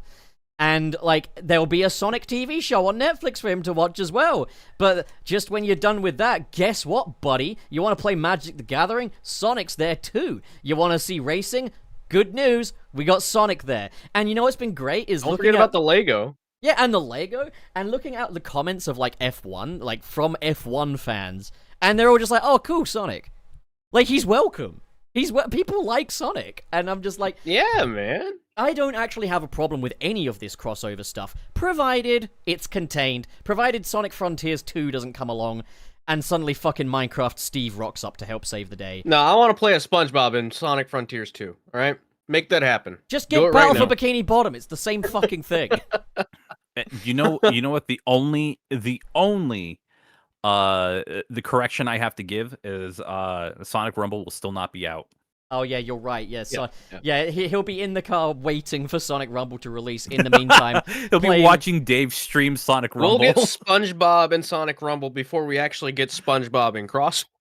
At this point, we'll get Sonic and we'll get Sonic and SpongeBob Rumble before Sonic Rumble even releases. Yeah, they won't be playing Sonic Rumble. They'll be watching Dave stream Sonic Rumble. Yeah, that's right. But even then, it's not like they don't have options. If I'm even streaming it, I've been kind of slacking on streaming it because there's just nothing really to do that I haven't already done. But it's not like they don't have options as well. They've got, like, fucking Sonic Dash. It's just, if you want the next fucking Fortnite, here you go. Here's Sonic Rumble. Oh, what's that? You want to play a proper console Sonic game on the go? Here's fucking Dream Team. You an Apple user? Don't worry, we got one for you too. Like, they've got all bases covered. Soon they will find a way to infiltrate your imagination, except, they already fucking did that since the 90s. Sonic is now the invasive species. He is the blue wave storming across America in a way that Kamala Harris could only fucking dream of. Like, he's fucking here. He's on the scene. And that's awesome. What a turn. I love it. That took a fucking turn. That was awesome. But yeah, no, I mean, because I was talking to one of my friends, and he was someone who I think early on in, like, Sonic kind of being in all these different brands where it's like they'll be like, oh, here's a new Sonic thing coming out, Frontiers, still nothing on it, but also he's gonna be in Octodad or something like that, right? Or 2 Point Hospital or whatever. Yeah, come on, son, I'm gonna take you to the store. I'll buy you a Jakks Pacific action figure. Why? Because it's affordable and good. You want this? Indeed. Well, and it's like at the time he kind of felt like. Just like, yeah, this just kind of feels like nothing. It's like, all right, cool. They're in this thing. But now it's like they're going so hard on it and getting actual, like, really big things attached to Sonic that it's like wrapped back around. It's like, all right, I respect the hustle. Oz Productions. No, definitely. Oz Productions saying he'll be playing Sonic Blitz with their Sally cards before Rumble comes out. They will have literally restored the Archieverse before Sonic Rumble comes out. I really want to give Blitz another chance, but it's just, I feel like it's too bare bones for me at the moment. It's not the kind of game I'd be interested in playing. I'm just more excited. They need to characters. They need to add a little more to it because it seems like you just have to either go first or something, and you would automatically win. Like, you could easily just take over. I mean, we got Bean the Dynamite back officially. That's before cool. Sonic Rumble released. I mean, to be fair, Bean the Dynamite was in the anniversary comic though, so he's not quite the level of languishing that the fucking Freedom Fighters, or that, to be fair, that fucking pigeon character from Tails Adventures, we haven't seen him in a while, like... Oh yeah, Dr. whatever his name is. Dr. Fuckface of the Battle Cuckoo. More like the Battle or just Fuck My Wife. Classic Chaotix, they don't get to exist, or Mighty. But we got a modern Mighty in Sonic Blitz as well, like, and I'm calling that... Huh? What's that? It's not real. It can't happen. It won't be allowed. No, it's real. Have you seen the model? He is modeled. He has been made. I know. Yeah. It's too good to be true. Someone internally has recognized this, and that says something. I think we will see the Freedom Fighters back in some capacity. I hope so. Yeah, it'll be a gradual shift, but, like, God, 2017 was a fucking rough year, wasn't it? End of Archie, Sonic Forces. Sonic Mania, though. That was good. We did get Mania though. Yeah, the creation, the start of a YouTube channel called Knuckles Channel 3 and Knuckles. Pretty good year, all things considered. I don't know who the fuck that is.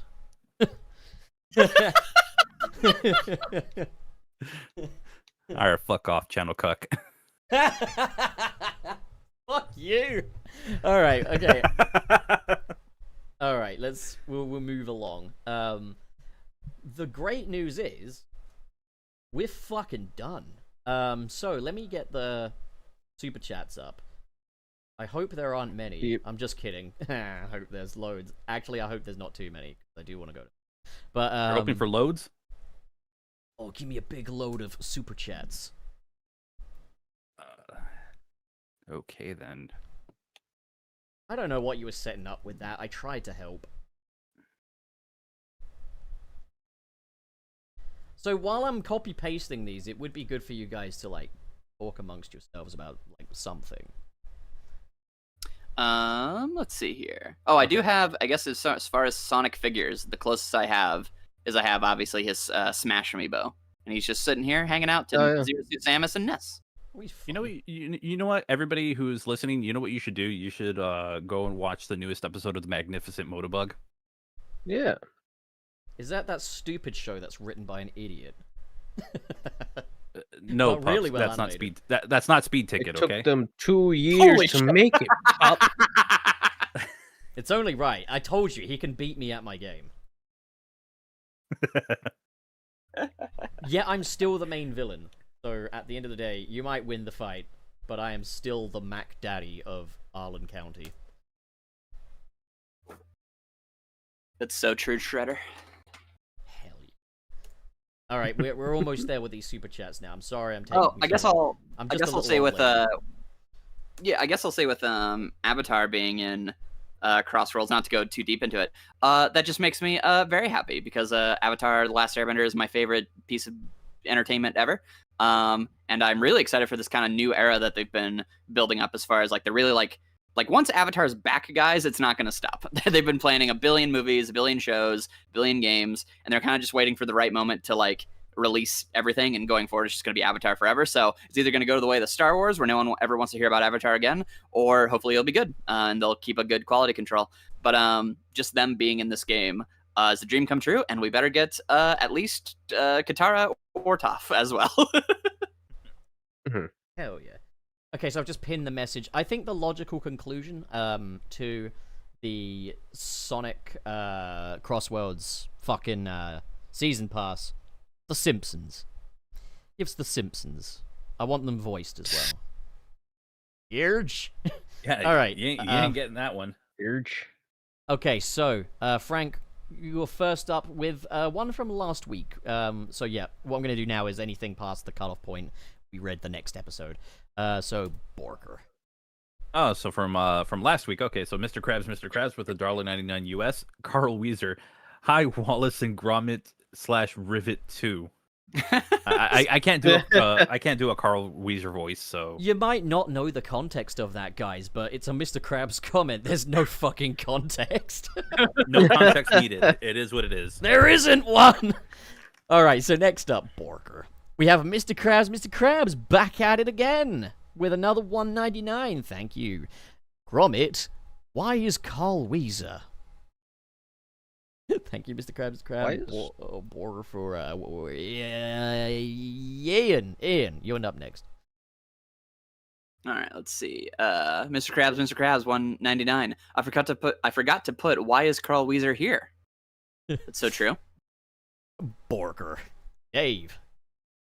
Yeah, all right. Mr. Krabs, $1.99. Mimic basically no spoiler of IDW Sonic number 79. There's 4. He got all 4 of us in a row. Yeah. It's a bingo. Good job. There you go. And he did it by first person having to ever one do carry that, huh? over from last week. That's a quadruple bingo. So intense. It's amazing. Insane. Borger. Okay, Frank, you're up. Samuel Inoki with the $2 US. Thoughts on King of the Hill season 14? I'm looking forward to it. Yeah, The animation looks kind of weird. I know why, but I'm guessing it's a different process. yeah, it's puppet-based animation rather than drawn. So it's basically animated the same way an old pre-Blender era channel pup video is animated, where you've got like sets of like head positions, sets of like arm positions and stuff, and it just kind of alternates between them. It's clearly been done on the mega cheap, and I think that's incredibly unfortunate.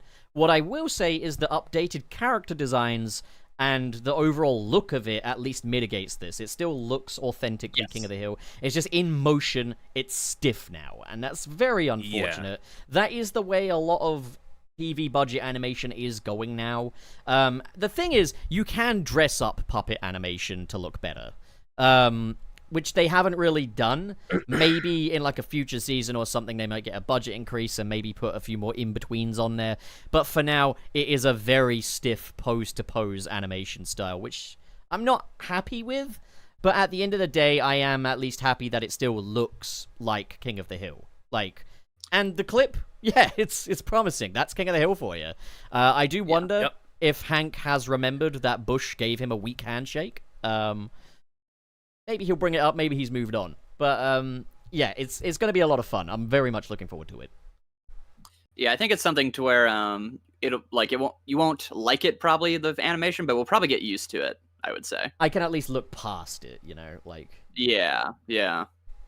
But yeah, I have been binge watching King of the Hill from like the beginning to like the last season, and man, it's just been fun to watch again. Oh yeah, I was watching it with my sister over the Christmas period, and yeah, it's just such a good time. All right, so I've got Giorno with 10 Brazilian reals. You see that, Frank? That's a Brazilian real. Another week asking to share the Sonic Crossworlds Dublado campaign for future games to be dubbed in Brazil. Crash, Spyro, and even Ratchet & Clank got dubs before Sonic. They have way less of an audience here. Again, yeah, the fact that like they haven't dubbed Sonic games in Brazilian is insane to me. And the fact that there's no word on a Crossworlds one, especially at that price, insane. Yeah, I don't understand what their whole deal is. Like, it's just indie studios. There are a lot of Sega. Oh, look at me. I'm Sega. I'm indie studio. Oh. But yeah, it's really weird because there's a lot of Brazilian fans of Sonic, and it's like, wouldn't it be like, I think it would be worth it to translate your game to Brazilian Portuguese. Sure. It's also interesting, like, it might just be my stupid British ears, but like how kind of other languages sound more elegant. Because if we had like a hashtag for like Sonic Rumble in the UK, it'd just be like, release Sonic Rumble in it. Like, like release Sonic Rumble in it. I kind of want that now. I want to get Bad Nick Mechanic on the show at some point, because he has been of the belief that Sonic Rumble is not ready for release yet. And it's a very interesting take. I watched his video on it, and he's got some very good points I hadn't thought about before. Do I think it justifies it being delayed to this extent? Not quite. I'm in two schools of thought. One, just fix this fucking thing. And two, like, I still think the gameplay loop is fun enough to release as it is now. And polished enough. But we'll get him on talk. Like, he wants to talk. He loves talking. He's a talker. Like. Sai's got a correction. Actually, Brazilian is a person. Portuguese is the language. It's Brazilian Portuguese. I think I don't know what the difference between, Brazilian Portuguese and, Portugal Portuguese is, but if anybody else knows in chat, let me know. Look, man, I'd like to know the difference. I'm British, all right? I don't understand other countries. I just fucking steal from them, That is true. We don't have a very good history. But there you go. Borger. Ian, you're up. Mr. Krabs, $1.99 US. Sonic X Shonen Jump would go so hard. I agree. So hard though. I know nothing about Shonen. I would love to see the Sonic cast interact with One Piece. That would be sweet. Oh, that would be awesome. Still waiting. Have Oda write it. Simpsons. I know people would want the obvious like Sonic and Dragon Ball. Isn't Yu-Gi-Oh part of Shonen Jump? Yeah. I can't let's have Sonic fight the Blue Eyes White Dragon. I can't believe that the Olympic or the Committee Egyptian gods robbed us of further Sonic and Mario crossovers. It's so shit. They wanted fucking NFTs. That was so stupid. In 2025. Also, why is Klonoa not in Sonic Dream Team? He should be. There's no Dream Team without the Dream Traveler. Where's Cannoli, damn it? Leave him alone, alright? He's been through a lot. And he's reclusive, it seems. Yeah. You know, honestly, Sonic fighting the Egyptian gods would go hard. Actually, that would be. You know, Sonic and Power Rangers could be fun. And it's not like they're all like similar shaped. Like you have Slifer the Sky Dragon, which is this very long dragon creature. Obelisk the Tormentor, which is basically a kaiju. They're all basically kaijus. So, like, I think it would. I mean, as much as for the Titan fights or whatever, because they weren't that difficult to begin with, but like the idea was cool. So I think that would work. Hell yeah. All right. Dave. All right, Giorno with 5 Brazilian reals. Now, in true fun fact about dubs, Manolo Reese, the voice for Sonic in many external media, voices Luigi, Teen Titans Robin, Sam Raimi's Spider-Man, Porky Pig, and Ted. Gets about, doesn't he? And I can see it because I've always thought Teen Titans Robin sounds a little bit like Roger Craig Smith, or like a voice Roger Craig Smith could do anyway. And everybody wants Sonic and Spider-Man to be the same thing. Also, I like the idea of him playing Ted just so we can hear Sonic's voice go fuck. But that's a fun fact. Borger. Okay. Oh, really quick before, Drono was saying they have massive differences. Many words do not translate that well. Also, phonetic sounds of Brazilian Portuguese is completely different. Which, yeah, makes a lot of sense. It's like if you have someone from Mexico speak Spanish and you have someone from like Cuba or Puerto Rico speak Spanish, it's very different. I've learned that like or it's similar enough, but there's like little differences that you could pick up on. The English language is more about how many words you can mash together to make meaning, while like I've noticed other languages have a lot of like words that are devoted to specific sentences. Right. Yeah. English does everything backwards. English is I still think it's a cool language. I think it's very... It's cool. It's a cool language, but like learning it is, especially if it's not your first, is gonna be a headache. Yeah, it's weird though because like I'd heard from so many people. Like for example, there was a period where I was trying to learn German, I'd heard from so many people. Oh yeah, no, but German is just as difficult to learn for you as English is for Germans and stuff. And I always felt very weird because like, if I'd ever go to Germany and stuff, everyone can speak English very easily, like pretty much to command. I had been learning German for 2 years and I still only really knew how to like yell expletives and stuff. Or just, very basic food order kind of stuff. And it was quite funny because I did actually that's like me with Spanish. I took 2 years of Spanish and I didn't retain pretty much any of it. Well, I went to a class to learn it at university. And I had there was one of my classmates was, I think, Spanish, and I said, okay, you won't have a bias. Let me ask you something, pal. What language is harder for you, German or English? And he said, fuck me, German. I know 2 ways about it, German. And I think it's because, like, German, like a lot of European languages, has so many context-sensitive words that change based on context. Whereas in the UK, it's like, past, present, or future, a fork is a fork, dude. Like, it's the fork of the past. Just add extra words to add that context. And that's why I think English is the best language, even though I do have a bias, okay? And I think the English are not good people. We are the world's main villain. Every problem in the world does originate at us. I get it. Oopsie doopsie poopsie. I guess I'm just one of the good ones. Ooh woo. Okay, well, anyway. Also...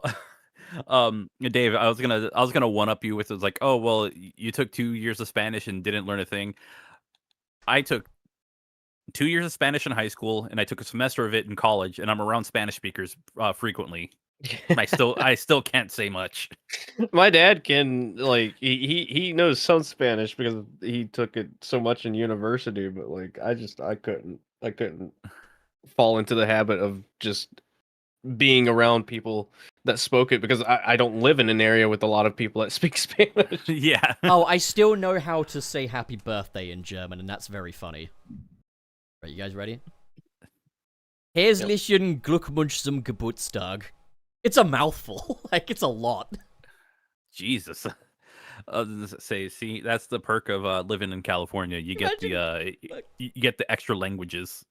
You get Working that into the birthday song, like be like Herzlichen Glückwunsch zum Geburtstag. Like, they don't though. They just sing it in English. I'm like, does anyone like find it weird that you sing these things in English? Like, it's just easier. But would that not be like we just start singing German songs for no reason? Like, it's hard to. I'm sure they have like an equivalent I'm sure they have an equivalent that's not exactly like how the Happy Birthday song is. I bet they have something else. No, they just sing Happy Birthday. They just sing it in English. Oh, okay. Yeah. I have a lot of experience. I'll never do that again. Okay, that's kind of funny. That is quite funny. All right. I do want to remind, because I'm noticing quite a few super chats are coming in past the cutoff. Thank you, first of all. These will be read next week. So, like, please do be patient if that is the case. Yeah. I have to conform to a sleep schedule now. I have to. I really am sorry. Yeah, that's fair. But okay. So, Frank, did you read? You didn't read this one here for Bladed Fox yet, did you? I don't think I have.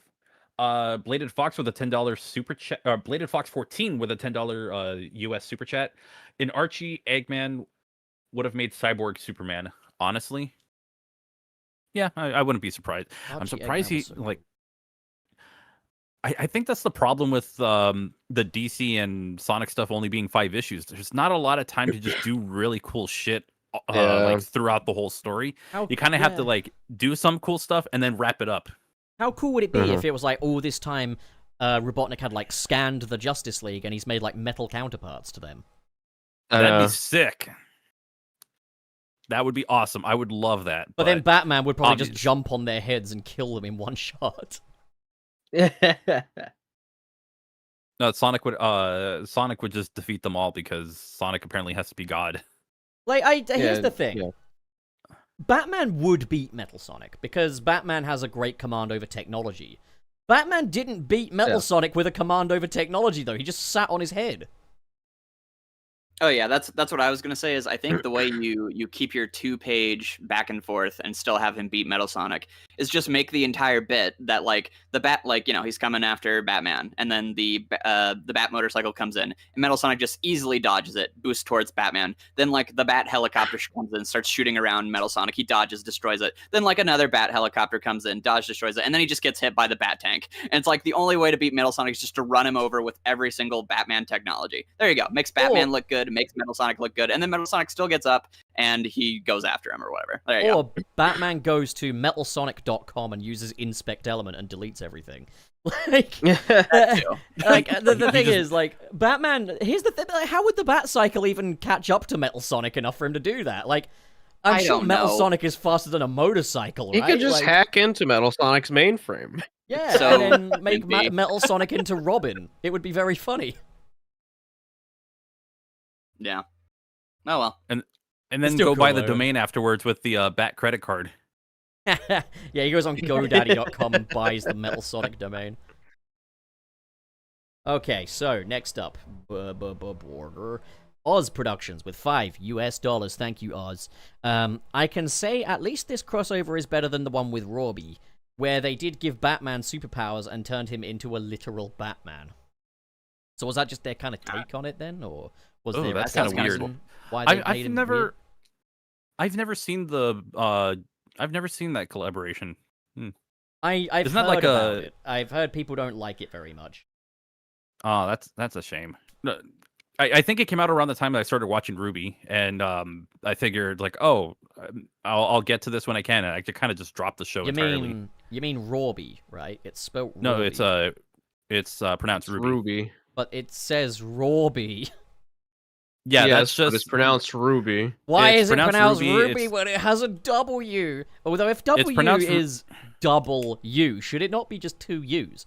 Should W not actually be pronounced Ruby. Like, should Ruby.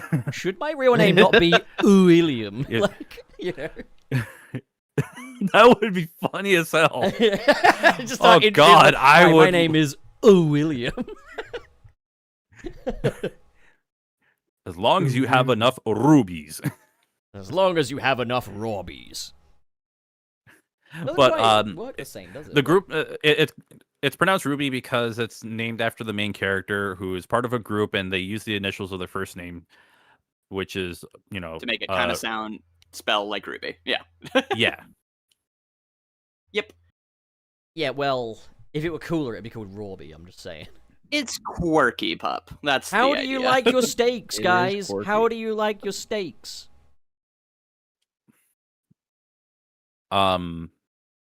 In front of No. me. Raw B. Yeah, no. I mean, not outright Yeah. raw. Like I'm more of a. I prefer mine, like with consistency of leather. Oh no! Are you serious? Are you a well done guy? No. I mean, I don't have any objections to it. All right, But okay. I prefer. Is anyone here a well done guy or a medium well? Yeah. I have no Really? objections to What any of is it. wrong with you? I don't really It's- have a preference. I mean, I could do medium rare, you know. I can't do rare. I think medium that rare kinda, is the furthest I can go. I Like, love rare though. Like, rare. I don't know. Oh If- hell yeah! Okay, so here's my thing. If rare is the only option for that kind of food, then fine. But if I have Like the as long option- as it's cooked right, you know. As long as it's cooked right.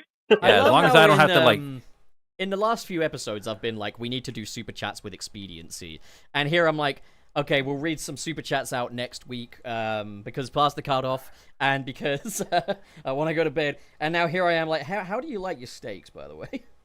I mean, it's a valid question. Curiosity is my biggest weakness. Like, there are things that come to my head, and I just need to know. You know, like, Yeah. But, okay, well, we'll move along. I'll ask Ian how he eats steak later, if he does. I don't know. From the backside. Nice. Pork. Ian, by the way, you are up with this next super chat. Alrighty, Mr. Krabs for $1.99 US. Also, Gromit, why is your friend Pup crashing again? I do not crash. I rain down thunder because I have power. He Yeah. is the most powerful Fair. being. I am the most powerful being in the known universe. Okay, so...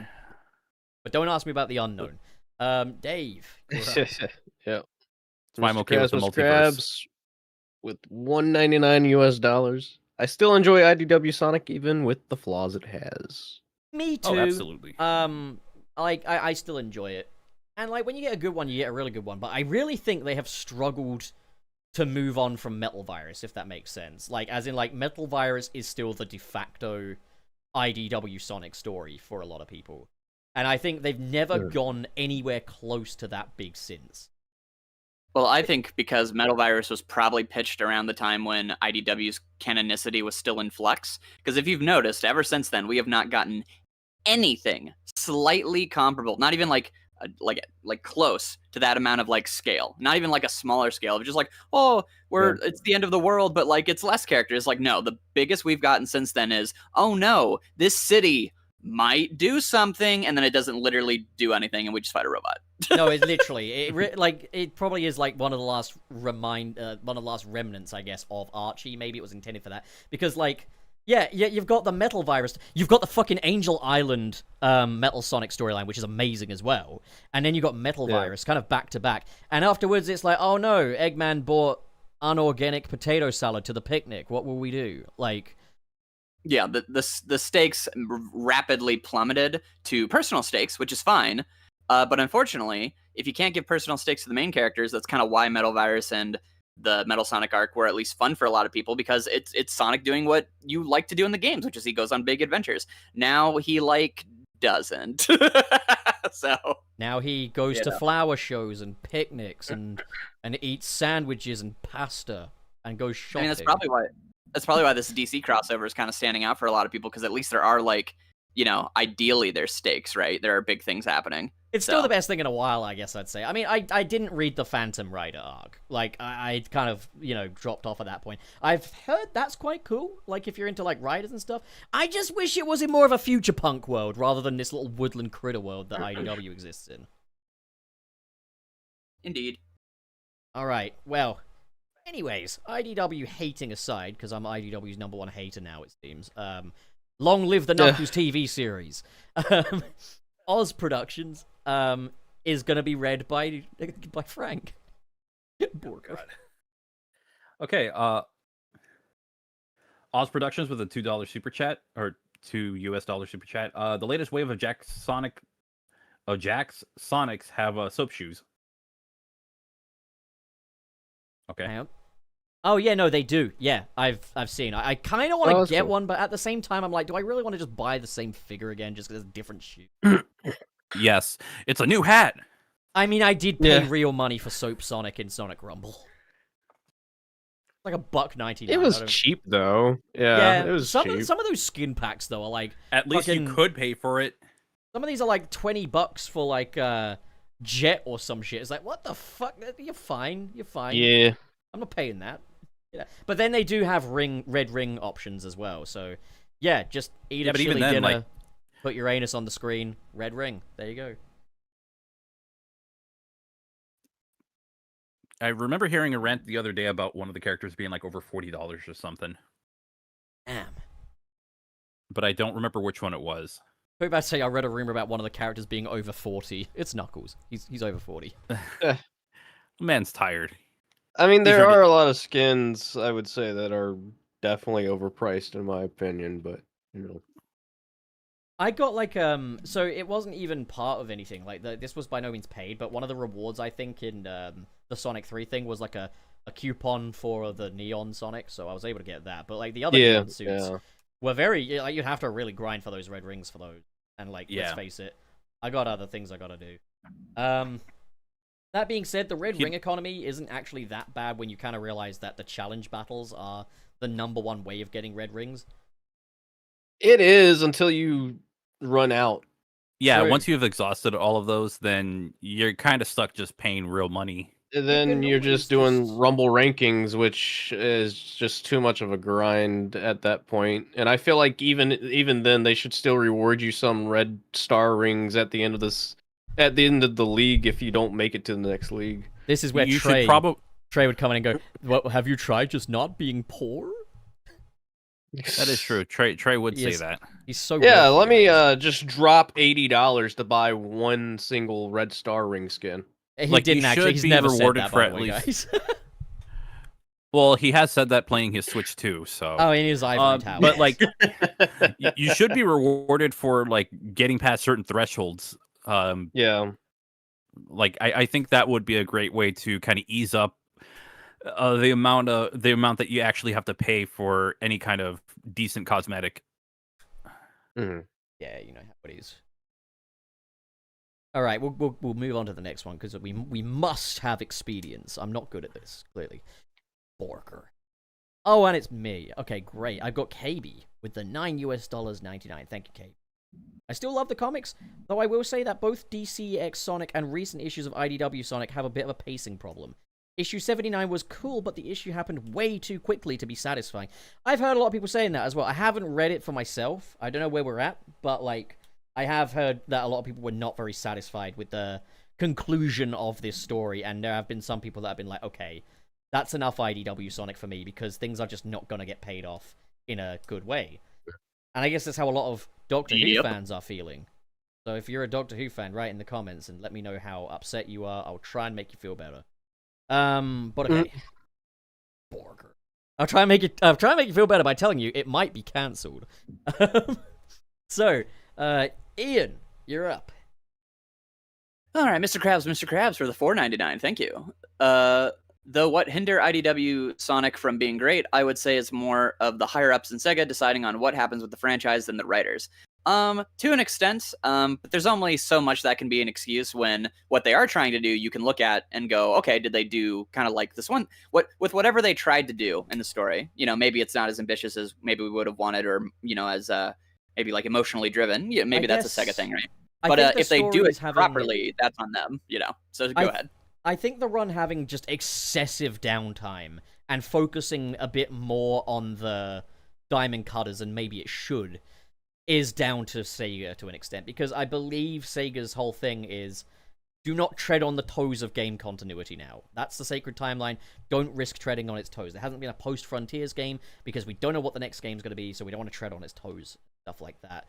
And I also believe that, obviously, like the reason why Tangle and Whisper get so much focus is because, you know, they can do what they want with those characters. Like, whereas, like, with Sonic, you can't really have him changed by an adventure he's been on. Like, you can't have him go on an adventure and come back a different man. And the same goes for Tails, Amy, and stuff, because they have to get back to their old characterizations. I personally would say, you can still have him go back. There is always a road back unless Sonic fucking murders someone in cold blood. And he's not going to do that. I'm not asking him to do that. But there's always a way back. I think the only thing I'll also say is, okay, that's maybe why they won't do shipping. Trust me, guys, you don't want to see Sonic and Amy get together if it means they're going to have to break up eventually, because I don't want to see them break up. So I'd maybe rather they just not get together. But, like, that's... Sonic and... the new IDW issue, Sonic and Amy and the divorce. Also, Son Amy is a fucking boring ship, and anyone that likes it should shut it. I'm joking. I personally find it a boring ship. If you don't, that's fine. But I personally would say it is as boring as Shadouge. Shad Amy is the only good one, and Suckles. Also Pooge. Yeah. Well, I guess the thing I'll just say is that everyone pretty much agrees that the 30th anniversary Sonic Classic Special is just tons of fun. But if you actually if you actually read what's in it, though, it's not doing anything crazy with these characters that we haven't seen before, that we couldn't, other than just, you know, having like Mighty and Ray in there and stuff in like a little comic format. That's cool. But just like as far as what it's doing, it's a very simple story, and it's not going for anything crazy with the characters. It's just cute and fun, but it's really cute and fun. And that's the thing, is like, if the comic is being held back by Sega mandates, if it can only be cute and fun, if we're gonna just go, you know, playing with flowers, then it needs to be really fun playing with flowers, and that's where it falls on the writers to do that. If that makes sense. I also need all the characters to stop being so fucking brainy in the modern ones as well. All of them are incredibly book smart. All of them. I like if we can just have the occasional fucking dumbass among the bunch, because it tells me I could hang out with these guys. Then I'd find them relatable. Yeah. But what I mean is just like, everyone is all like, I'm gonna get back to Restoration HQ and search the databases for intel and insight, and that could be anyone saying it. It could be Sonic, it could be Amy, when really it should only be Tails talking like that. Everyone fucking talks like that in the modern. Whereas in the classic stories, like the anniversary comic, they just made them these stupid little head-empty scrimblows.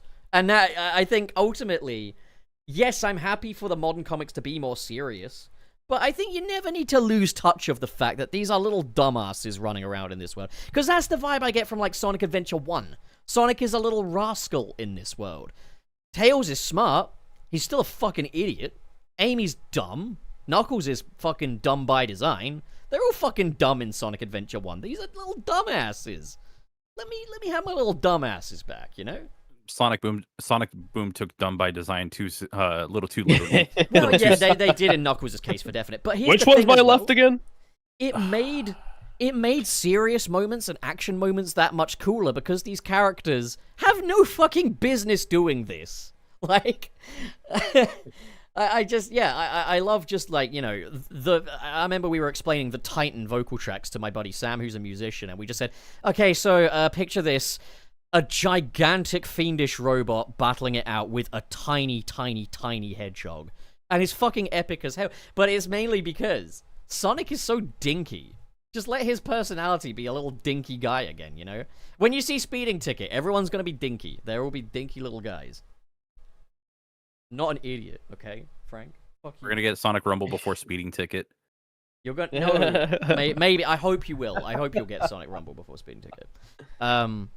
It's almost like it's made by one fucking guy in his bedroom. Anyways, let's, again, look, what you do in your bedroom is between you and yourself. Okay. Well, anyway, that's, this is the final super chat. Who wants to, who's up? Is it? It's me, I believe. Dave. You are up. Right. KB with the $9.99 US. Thank you. Did you hear that IDW Shadow Special Chasing Shadows is pretty much stuck in release limbo because of some complications between the editors and Sega? I read I only recently heard about Chasing Shadows. I read about like the solicitation and stuff. It sounds good.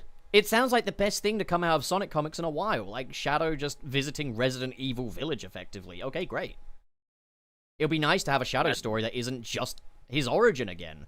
Not that that was a bad thing. It was exactly what we needed in 2024. But moving forward with Shadow, Chasing Shadow sounded great. So if Sega are getting in the way of that, Sega, fucking just remember, people like this stuff because it's good, not because it's approvable. Well, it's just very funny that it's a situation where people always talked about like, oh, Shadow has restrictions, and to a lot of the things, I think the restrictions only count for so much. Shadow, it seems very clear the restrictions cause problems. Yeah.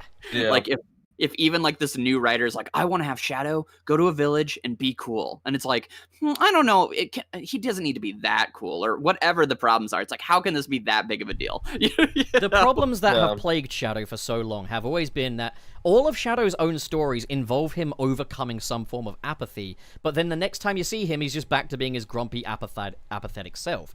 I think Ian Flynn dealt with Shadow very well in Shadow Generations Dark Beginnings by establishing that there are some parts of Shadow's life that he will never be at peace with. He's always going to be at odds with the fact that Black Doom's blood runs through his veins and stuff like that. He's always going to be that kind of outsider to an extent. But the thing is, when you have every story giving him these major epiphanies where he overcomes something massive, it's like, oh, fuck, look, he's learned to swim. But next time you see him, he's not going to be swimming. It's like, well, what was the point of all of this? And, you know, like, I think Shadow Generations and stuff is all very by design, allowing him a way back to older Shadow personas in a way that feels convincing. Which is great. That's something that they've definitely fixed. It's just before that, that was the thing we were facing. Shadow is a fucking grumpy fucking guy who occasionally gets a bit murderous because he's got fucking tough emotions. And in this game, he's going to overcome that. And he's going to go back to being a grumpy guy that is willing to fucking kill people because he's got complex emotions. Like, it's a tricky thing. If you're going to have characters be static, you shouldn't put them in situations that require them to change, you know? It's Indeed. like, it's why Sonic Forces doesn't work. If you used Archie Sonic, it might. If you had Sonic looking around and be like, holy fuck, the horror here, I'm actually kind of scared. That would work. But in Sonic Forces, Sonic comes off as a fucking psychopath that is, like, outright unempathetic and blind to the destruction around him. Oh, Eggman is rounding up the animals and fucking killing them? Sounds like fun. Like, it doesn't work. I'm getting a bit of echo from your end, Franken. Wait, from my end? Yeah, a little bit of echo from your end. That's impossible. Haven't heard anything on his end. Interesting. Seems to be only me hearing it. Well, no fuss. Tell you what, there's only 3 left. Shall we save them for next week, or shall we just do these 3? But if we do these 3, we'll only do these 3. Are we good? Are we game? Sure. Yeah, I'm fine. I'm looking for validation. I need it, guys. I need the validation at all times. Okay. All right, fine. We will do There's 4. Okay, 4, fine. Just final 4 super chats here. We go. Super chat cutoff is definitely in effect now. Just write it down. Okay. All right. Final 4. Okay. So Frank, Walker. Mr. Krabs with the $1.99 US. Gromit, Rivet, Carl, Homer. Why is Hank Hill here? I don't understand your storyline, Mr. Krabs, but maybe I don't want to understand. Maybe it's better as just an abstract. Okay, so next up. Oh, whoever. Go on. Yeah, whoever's got this is gonna have a fun one. I don't sing. I want to make that clear. Like, I don't sing. No, so... but I mean, like, I think just seeing you read it out is gonna be very entertaining. Oh shit! I just yeah. I saw the music notes. Oh, but okay, fine. Yeah, I'll do it spoken word. Okay. Homer. Oh, you're gonna love the last part of it. It even says, "And you better sing." No, the answer is you better no. sing. I wouldn't even sing for a $50 super chat. Okay, I wouldn't sing for 100. I don't sing. But okay, Mr. Krabs. He would not sing in front of his family. You wouldn't do karaoke with your family. Okay, No. so Homer.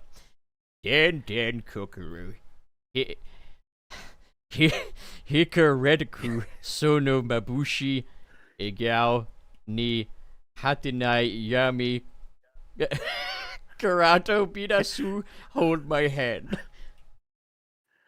What the It's fine. And that it's is fine. the Japanese Dragon Ball GT intro. Yeah. Thank you for the $4.99, Mr. Krabs. All right, Ian Borger, you're up. Alrighty, let's see. Mr. SP for 627. Thank you. Put into perspective what to expect from Jakks, we got obscure characters like Mechasonic 3.0, Heavy Gunner, and Egg Robo before any Zeddy. Yes, they have standards. See, the Jakks know. Jakks know that they'll be getting more refunds than purchases somehow if they sell Zeti. I don't know how you could have more refunds than purchases. But yeah. Also, Mechasonic 3.0, fine, but you know the one we all want. Come on, don't be silly. You know the one we all want. All right, Borger. Finally, Ave. Yeah, Mr. Krabs with $1.99 US. Also, why is Tom Sawyer and Pup here, Gromit? I'll tell you why. Because Tom Sawyer was so bored of his own fucking story that he left. And Pup is here because I want to help Tom Sawyer out of that boring fucking story. He's gonna help him paint the white fence. I relate to Tom Sawyer in that I don't want to paint a fence white either. I would rather get up to shenanigans. Maybe Tom Sawyer's an incredible fucking story because of how it relates to that sense of childlike wonder. I wouldn't know, I never read it, but I was bored to tears by whenever fucking Fairly Odd Parents, Family Guy or something did a fucking parody of it. And that is the end of the Super Chats, ladies, gentlemen, and everything between and outside of that. So, fuck, where is it? There it is, there's the skeleton, thank you. Alright, so... Franken, what are you getting up to these days? You big old Frankenstein's man. So about 2 weeks ago, because I wasn't on the podcast last week, I released a challenge video of whether I can or can't beat the original Mega Man without defeating any of the enemies. Obviously, bosses are excluded because you have to beat a boss to finish the level. So, I put that video up almost 2 weeks ago. It's up, and I have something new coming up. It's on some Sonic fan games that... It's a video that I should have done last year, but you know what? Better late than never, because I still want to talk about them. They're really cool. It's about the Sonic fan games of Sage 2024. Nice. Hell yeah. And I'm probably going to stream later today, so... Oh, look at me! I'm going to do a better stream than the one I did here. Oh... I haven't streamed in like almost 2 weeks. Oh, look at me. I had a 2-week break from streaming. I'm so relaxed, so zen. It wasn't even that. It wasn't even that. I wasn't even relaxed. Oh, look at me. I'm just fucking unpleasable. Oh. I was supposed to have a tooth extracted, but that shit didn't go well. Oh, look at me. My teeth are so firmly lodged in there that they're just not going to come out. Actually, the problem was that the tooth was... Or like that part, that tooth was very close to a nerve. I know how to fix this. If I were your dentist, you know what I'd do?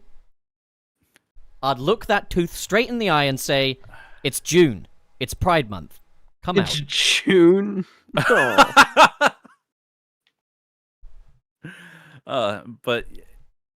yeah, that's kind of what I'm up to. Oh, look at me. I got so much going on. Ian, what are you up to, my friend? Yeah, me and Waffles. I still work on YouTube videos with Low Art. We're currently working on a Archie Sonic Chaotix video next, so that'll be exciting. Thanks for having me. Hell yeah. No, as always, it's been aces to chat with you. Chat with you.